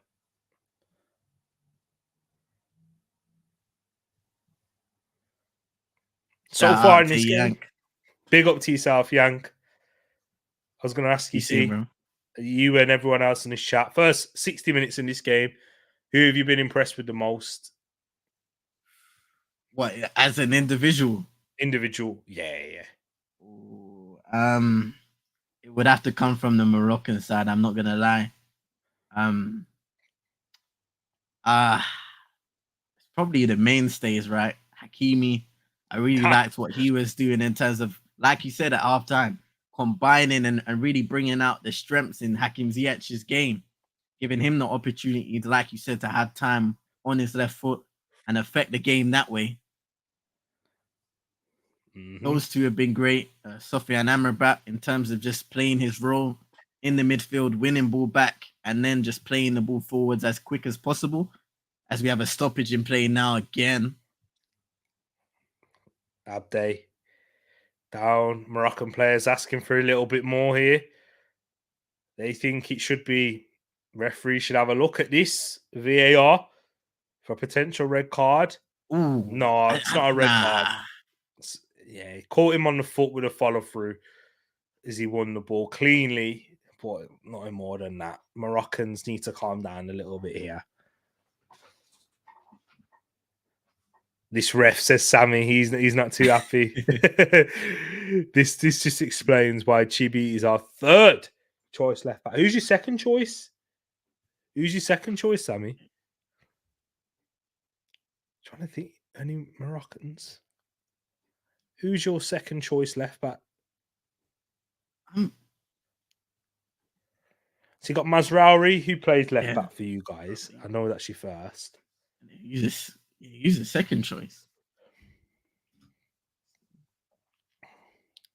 But yeah, what you was mentioning earlier about the individuals, you said the first name that I thought as well. I thought Hakimi, very good, not just going forward but winning it back, and then tactically he's played very well. Sofiane Amrabat winning the ball in midfield.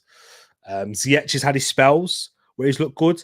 Abde, he flashes. Abde with flashes, he looks like he could be a problem, but not quite been, had the end product to show for it, or got into the final third as often as he probably should have. But yeah, some decent players. Well, very good Moroccan players. And Tanzania, anyone who's really stood out for me? Or you? What about you, C?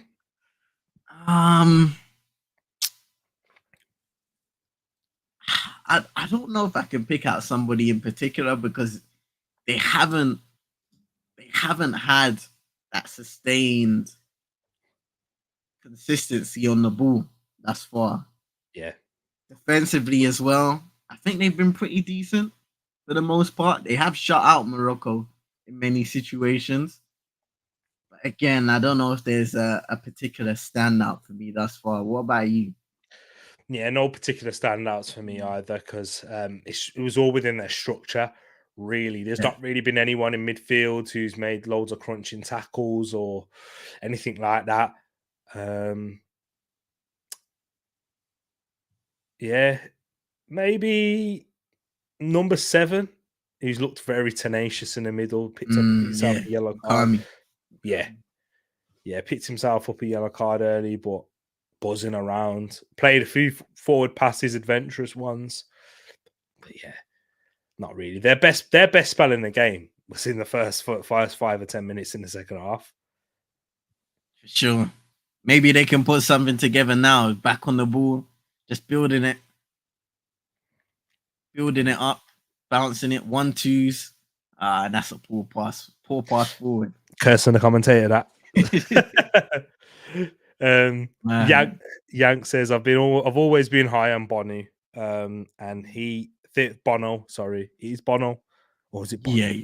Yeah. I think it's Bono. Yeah, Bono. Think he's a very underrated keeper. Africa in general has so much talent. 100% agree. Yeah, and he's gone to Al Hilal now. No, Bono. Yeah, from Sevilla. Oh, here's an opportunity. Abde cuts in on that right foot, which he continues to do so. It's a curling striker. But Abde's gone down again in the box. Is he asking for a penalty, or is it just an after effects of the foul on him earlier? He's down. He's in pain. Bit weird for him to be in pain. See what happens. Cuts back, and then again, and he stepped. Yeah, he stepped on the foot. Kind of. I don't know what to feel, but if he's still feeling something on that foot, maybe. But I feel like they come on. Come off it. He stood, grazes his boot. I know we mentioned about the boots earlier, bro. Like they're like the Balenciagas trainers and that. But that's poor from Abde. He touched him. But he's back up now. He's fine. Yeah. Just a bit of play acting. Are they trying to kill Abde? So Sammy's very, very, very passionate right now. But nah, even Abde knows, look, he's back up and playing.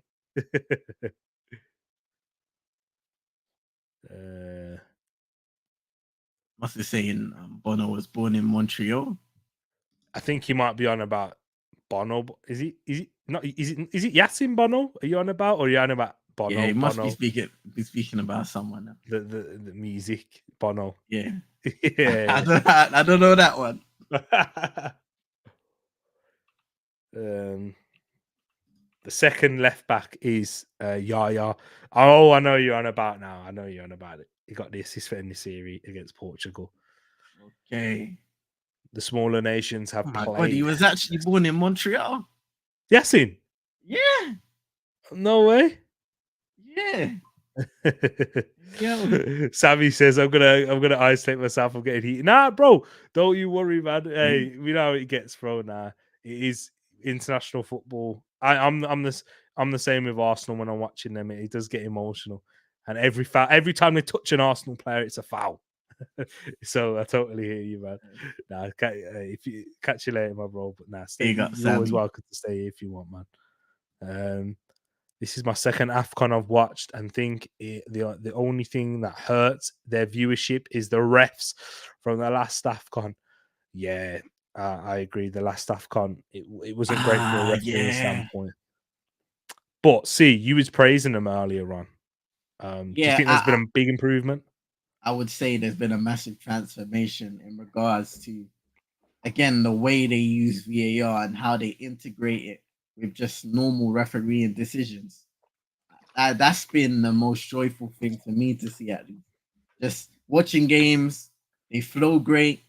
They're not taking a lot of time to make decisions, and they're communicating for the right situations. It's not everything. Oh, this decision we're going to check. This decision we're going to check. Is okay. Is it actually a contentious decision that we need another look at? Cool. You might need to look at the monitor. I'll go do that. And even then, the decision is quick, it's efficient, and we go. And then in terms of just individual refereeing itself, I don't think referees have made many mistakes. There may have been some, and it's rare, but there may have been one where it's a little card happy, but you're going to get that with referees in general because every ref has a different style and different leniencies as well. So, yeah, I've been happy with it overall. Oh, red card. Oh, no. Second yellow card for Miroshi. He come on? No, he didn't come on. I remember when he got picked earlier. Yeah. second yellow card, he's off. And I think you said it earlier, bro. Like there could be a red card in this game because the level of physicality, especially Tanzania are playing with, like, and they keep on putting in those challenges. Moroshi does it now, and he's gone, and you can't really argue it. Let's wait until this replay comes through. But the referee, he's made his decision. They're still trying to protest. Yeah, protest. Oh yeah, that's definitely. You know what? Because he does. He slips. He slips. Yeah. He slips for me. No, that's harsh. Man, it's unlucky. You know, it's really unlucky. Nah, man, he slips. Because at first, when I first saw him like sliding, I was like, yeah. But then when you see the level of contact, the fact that he's slipping, and then he catches him at the final minute, when by the way the other guy is down on the ground anyway, he's already in a forward motion. So it's unlucky. You just started praising the referees. We've got this on here where this comment from Yank, where you was just praising the referees. And I've got some serious judge on my name, you know. Serious judge on my name. Yank. Can you talk about a goal, please, Yank? Because boy, oh boy, that I can't believe it. That's not a red. It's not a red. Oh, but boy. Sammy, if you're still watching, I know you definitely think it's a red. But nah, it's unlucky. Yeah, man. Still in pain though. Look, he's only just walking off the pitch now, you know.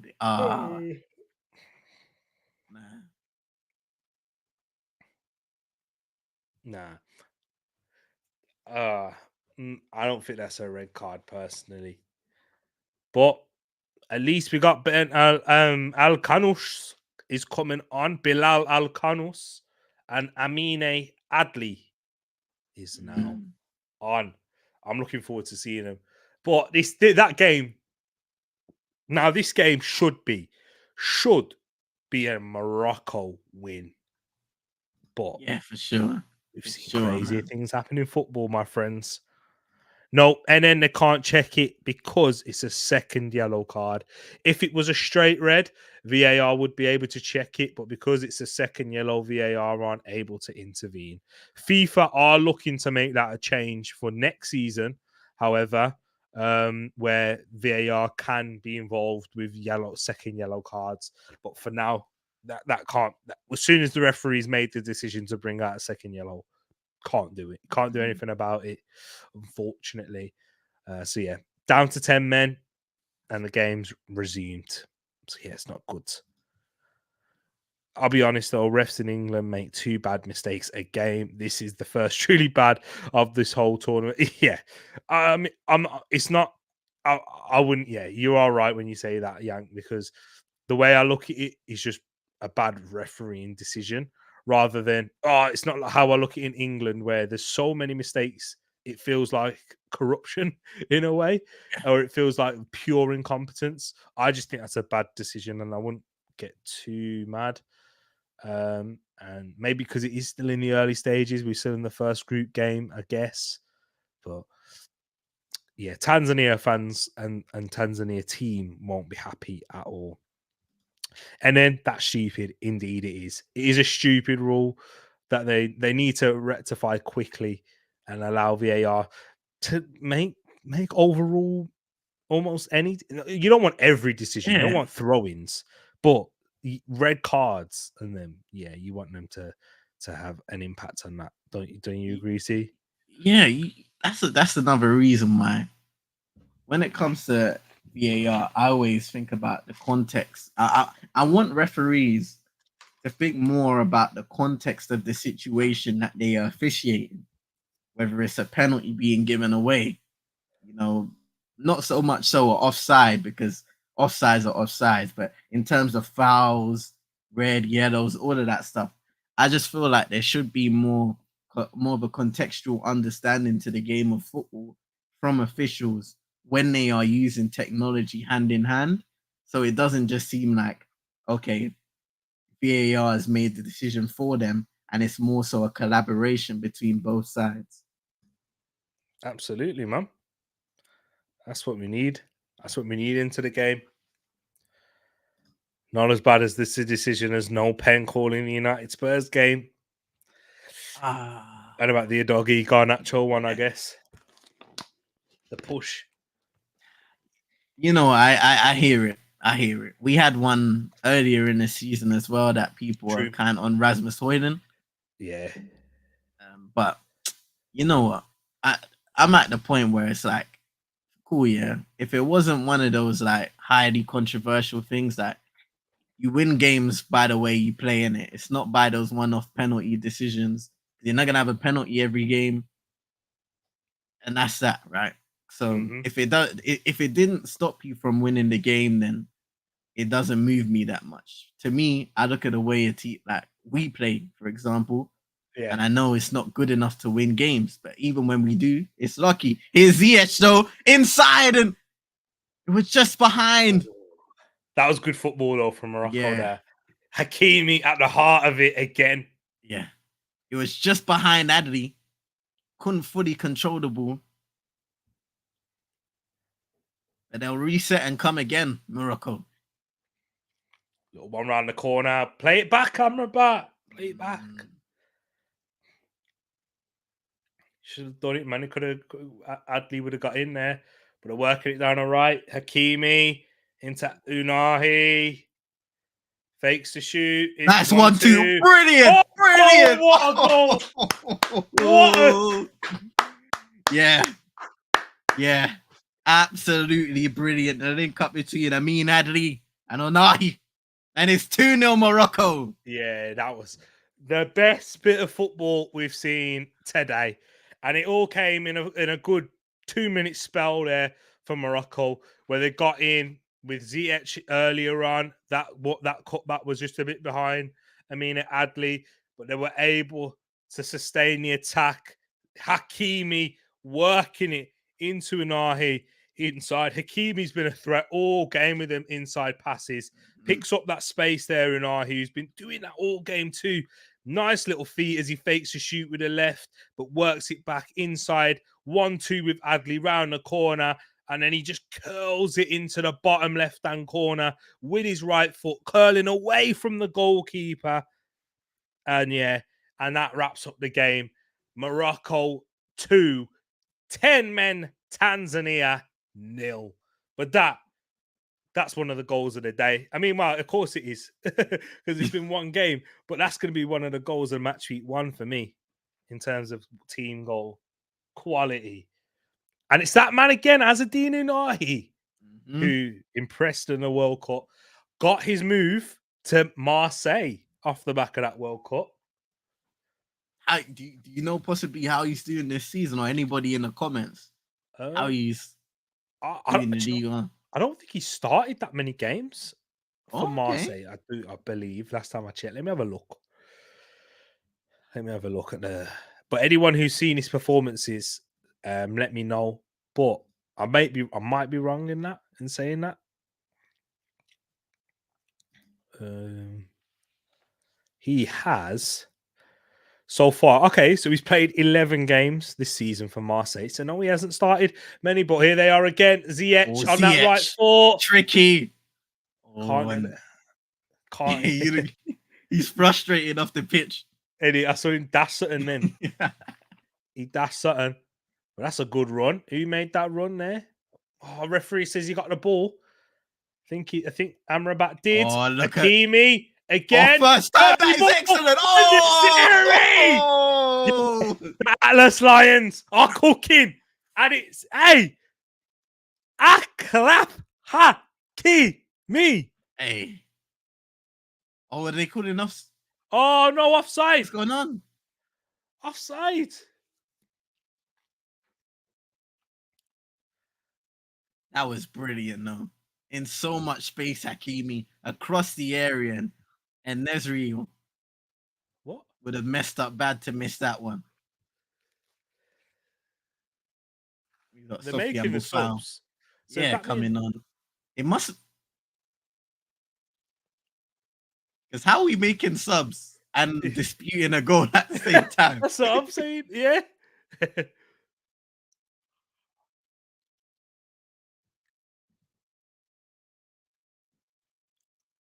Okay.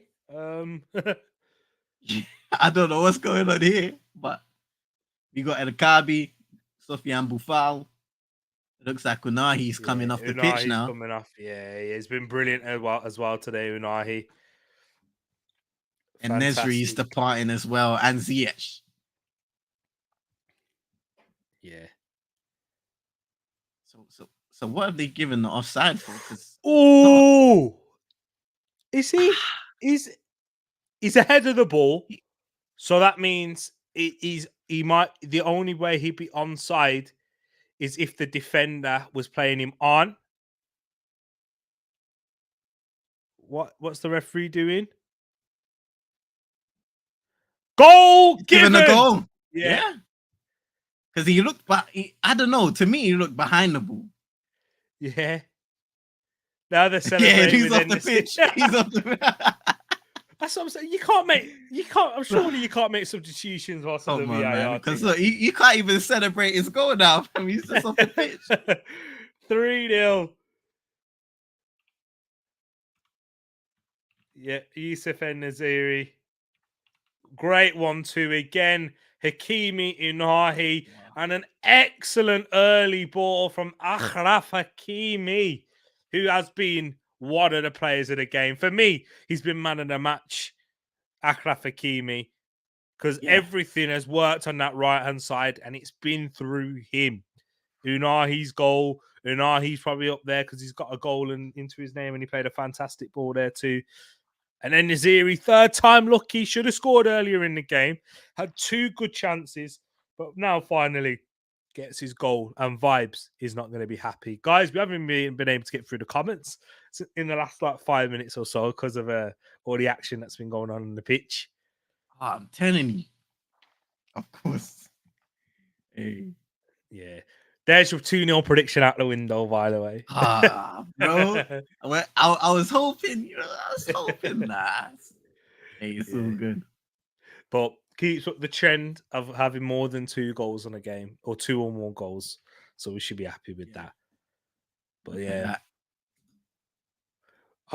Before we go, before I ask you this question, let's just go through a few of the comments because I'll ask you a big question based on today. And based on what you've seen in the tournament so far. But who are you guys picking in the FA Cup matches today? I don't even know who's playing in the FA Cup. Palace Everton? Look. Oh, hold on a second. Boufal. Oh, he went for the bicey. Yeah. Here's Hakimi again. Oh. Deflected cross. This out. I tell you what, yeah. I think that was El Kabi. He tried the bicycle kick. Yeah. He went for the cheeky one. Oh, look, nice skill by Boufal, though. That's Boufal. We saw that in the Premier League. Yeah. Have you ever seen his goal against West Brom? See. I think Sofiane so. Boufal. Winning a mad solo run. The maddest solo runs. Yeah. If any of you haven't seen it, check it out. This guy's techie, man. Yeah. Skillful. That's what North African players are produced at, though, don't they, man? Always have done. True. You know, your Adal Tarap's Moroccan, Hatem Ben Arfa's, Zinedine Zidane. I know he's French, but Algerian descent. Whipped in. Oh, Hakimi with a brilliant. Hakimi. That was almost one for Saiss again. Yep. Saiss doesn't get the header right. Saiss should have had a brace. Bro. Hakimi's so good. He's still got any issues? I'm not sure about the off the pitch issues that he's got, but what is it with right backs and off the pitch issues in their relationships, eh? Carl Walker. Boy. Oh boy. That's what whipped in by Boufal, and it was to Saiss again, but just over his head. Yank says Morocco has something that not a lot of nations have: chemistry and understanding. Do you agree, C? I agree. I think from the World Cup was when I first was really locked in. Yeah. To Morocco as they're showing the VAR again, just on side, by the way. Just on side with the line. But yeah, their togetherness in that tournament and the connection that they had with the traveling fans as well. Yeah. I think that was a beautiful thing, and they will carry that momentum into this tournament.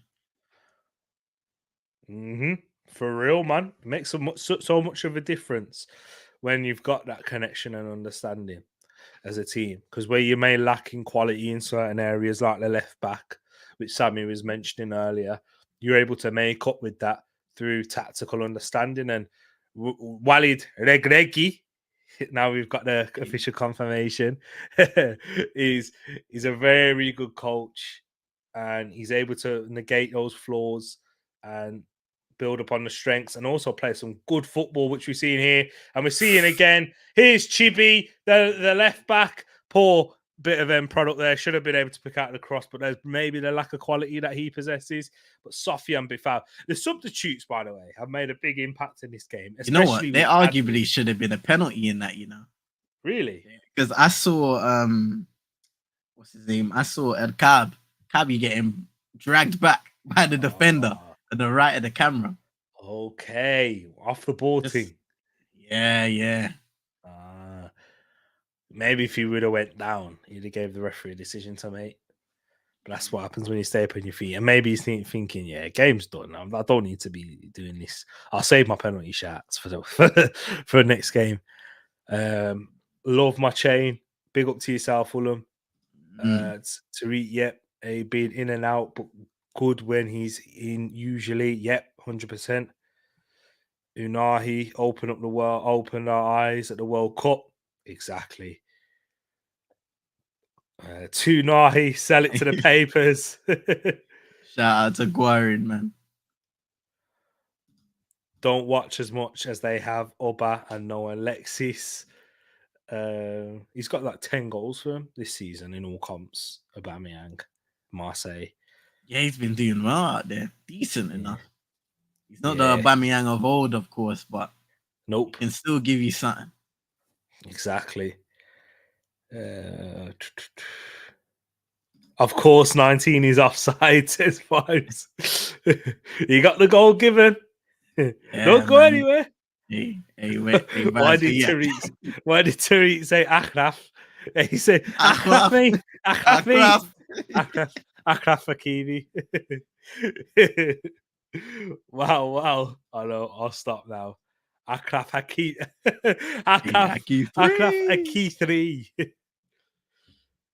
If do you know who we need? Sofian Bofal.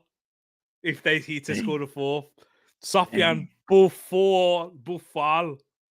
Hey, wait. Full foul. You cooking? Yeah, Sofian Bofal.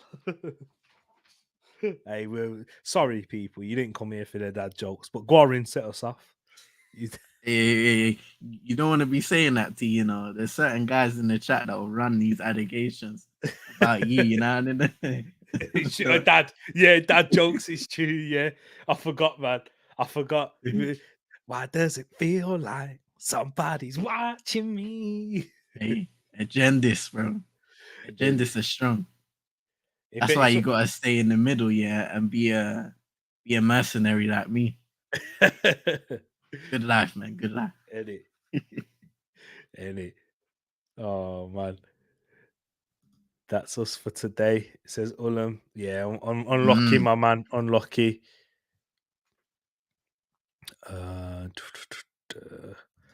Not even Hakimi pronounces his mom the way T just did. Akraf Hakimi. Hakimi, mate. What a player. Oh, he should have got that under control. Who's number 10? Whoa. I mean, Hadith. Oh, yeah, he should have controlled that there. Yeah. Because our man Hakimi was a guy again. Yank was right. Morocco being through the wars together and so much tighter than most of these other nations. Blackpool Forest, Bristol Rovers, Norwich. I'd say Forest win and Norwich. Yeah. And then Everton Palace. Yeah. Everton might have that siege mentality again, though, won't they? Yeah, it's true. They've had it this season. Everton, Yeah, I man. know. It's crazy. But again, I don't feel as sorry for Everton as some fans do, because Yeah, when you're I breaking mean, rules, we can see though, in the last decade or so, the way they've spent money yeah. and how things just haven't worked out for them. Like, they do have themselves to blame Hmm? when you look at that previous regime of the ownership and board. It's true. Think about the players that they've been bringing in there. James Rodriguez with the wages that he's been on. Signing Richarlison. I think people remember that they signed Richarlison for 50 million. Oh, I forget that, bro. They I signed forget that. Richarlison for 50 million. I know they sold him for 60 in the end. Sharp. Oh, Oh, save. what a Oh, but he save! made a good second one, no. To stop. My boy, Alcanus. Hey, man, almost puts that one into the back of the net. Maybe he just needs to lift it, but it's unlucky nonetheless. Really good reaction by the goalkeeper. The first one, he doesn't deal with it well. Yeah. But the second But one, he reacts very good. Adley and Canus. I wish Bilal scored then, man. I gave him the big, hey, off the bench, he could be a the problem. endorsement, you know what I mean? Cosign. Hakimi, a great ball in again, but the flick on didn't find a Moroccan player. But Hakimi, look at that tracking back from Hakimi. Throw in for Tanzania, but now see. I may have planted this in your head, but who's the man of the match for Morocco? Ooh, I feel like there's only one guy, and it's Hakimi. Hakimi. Hakimi, mate. Hakimi. It has to be. Nah, he's been brilliant from the first half.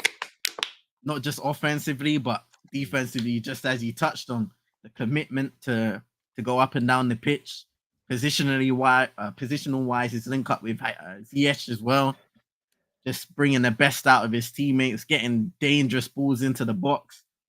Yeah, great player, great fullback, and I think he's on cards to have another good tournament.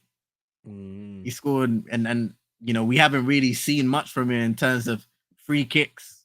He has a dangerous free kick in him as well, Hakimi. Very good set piece taker, as you've seen from the corner kick. So you're gonna see more from him. You're gonna see more from Ziyech. I think had a good game as well today. I know he was calling in Nesri a little clunky, but I was liking his movement in the box. Yeah. Most definitely, he was picking up good spaces, and he got his goal eventually. Nahi is close as well. I think some of his delivery and product has been really good today. So there were a lot of guys on the side of Morocco that have a good performance for them to go off of for the rest of this tournament now. Absolutely. Yeah, Hakimi's MOTM. Yeah, 100% agree. And I like your other shouts as well, my bro. I would also give a big mention to the substitutes. Adley, I think he's had a good little impact on the game. I know the red card made the biggest impact, but Adley's looked positive, sharp, connecting well for Unahi's goal. We've seen Sofiane Boufal have a nice few one-touches, dribbles. Yeah. Haven't seen my boy Bilal as much apart from that shot that he got in the end. But yeah, man, Morocco just a very strong team. Good performance here. And yes, I still haven't forgot my question for you. I'll still remember it. I'm still going to ask you, see. But let me just go through. Big up Manj in the building. Says big up seeing Tyreek. Tumbleweed for Tyreek. Allegations have started. Vibe says I prefer not to speak. Guarin, my Tariq agenda stops for Afcon. Starts again for the NBA finals. Hey, I'm all for it, my bro. Don't you worry.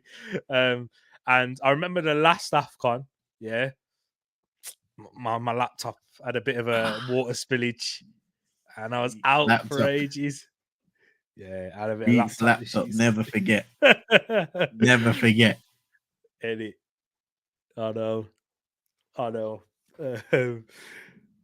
But let's have a look. Mazalel 20, Murder Sad, Akraf Hakimi, mate.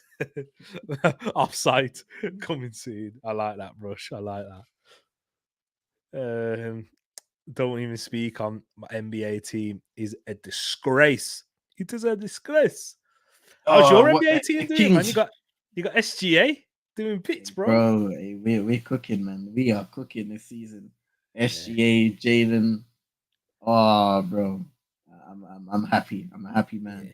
Chet Holmgren, Jaden Williams. There's a lot of guys in there that have taken a massive jump and they're performing. I think we were joint first in the West. It might be this. I don't know if it's the same because we lost to the Lakers and we lost to the Clippers the last couple of days. But yeah, we're up there right now. I mean, you've got someone in your team who's he like. Hey, don't touch on that one. We don't speak about that guy. We don't speak about that guy. Yeah, man.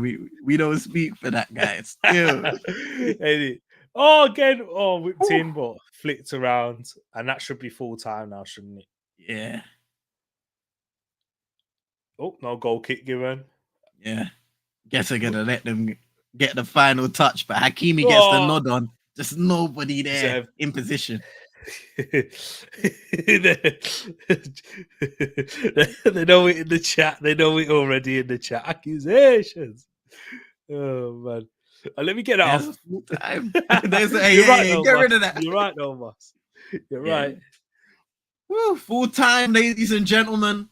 Great performance by the Atlas Lions Morocco, who kick off Afcon 2023 in style with a 3-0 victory against Tanzania. Standout performers all over the pitch in red.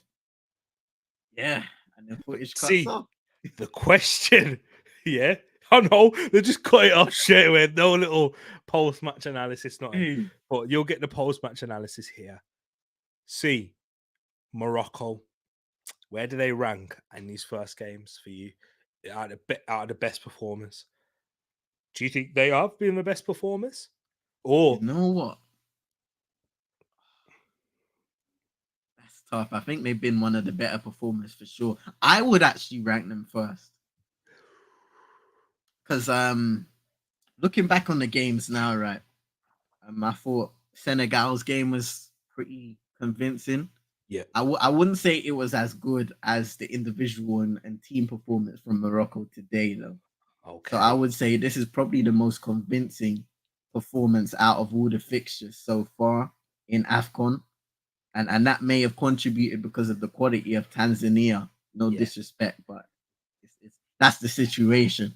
I would say this is probably the most convincing performance I've seen throughout the entirety of the 90 minutes. Because I don't think really Morocco were troubled that much in the game, if any. Not at all. Anyway, you know. Yeah. How about yourself?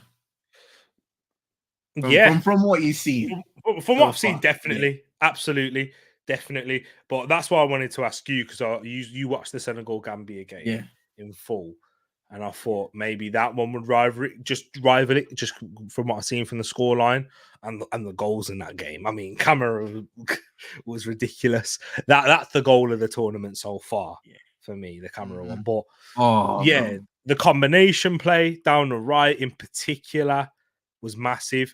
Is Mazraoui in the squad though for Morocco? Is he in the squad or? I don't think so. No, so he wasn't in the squad. Let me see actually if I write it down because I feel like I wrote something down about Mazraoui, but because I was gonna say if they were able to get him back as well, 10. Yeah, they're well rounded. Yeah, so the only thing I wrote down is that he has been carrying an injury into the tournament. Yeah. So that at least gives you optimism that he may be able to kind of shake it off, but I guess we'll see. Yeah. We'll have to wait and see. But I think that, just because of the overall play and we saw individual performances, the mixture, the combination of both, that's the best in the tournament so far. So Sammy was feeling nervous at halftime. I'm sure he's feeling a lot more optimistic now than he did 100%. 45 minutes ago. On transfer market, it's saying torn muscle bundle. Ooh, So that's a painful one. yeah. So most likely he's not in there. Yeah, but we'll see. We'll I'm see. guessing. Because you expect Morocco to stay in this tournament for quite a while, so maybe we will see him return. If I've just anything, had, maybe outside of the group stages, if yeah. they make it. He is in the final 27-man squad. Yeah. So we'll have to wait and see. It might just be trying to. He might play through an injury with this here. But yeah, man, a thoroughly enjoyable game as well. People in the chat. Oh man, I can't even bring that up. Vibes. Ooh. But yeah, I've seen it. You know what I mean, my brothers. But love to you all, my people, man. It's been a pleasure. I really enjoyed it. Thank you, CM, for letting me come on, and thanks to Roland, thanks to Rich. Nah. Listen, Too, man. I'm not the head honcho around here. Shout out to Roland. Shout out to Richie. Coming back later, bro. I will be back later, definitely. Say no more. I'm So gonna, I'm we gonna, got. I'm gonna nyam some foods, or in translation, I'm gonna eat some foods. There we Yeah. go, man. We got DR Congo versus Zambia at 8 o'clock. So we gotta jump off quick so T can get something to eat real quick, man. Exactly. Nah, man. Big up to everybody. Make sure you're hitting the like button on both Prozone Sports, Eagle Eye Extra, where we're running Afcon 2023 throughout the entirety of the tournament. Make sure you go and subscribe as well. Share to your friends and frenemies. Me and T and possibly some others will be back at 8 o'clock for 7:50. We'll see you in a bit. Peace. Don't go anywhere. Hit the music.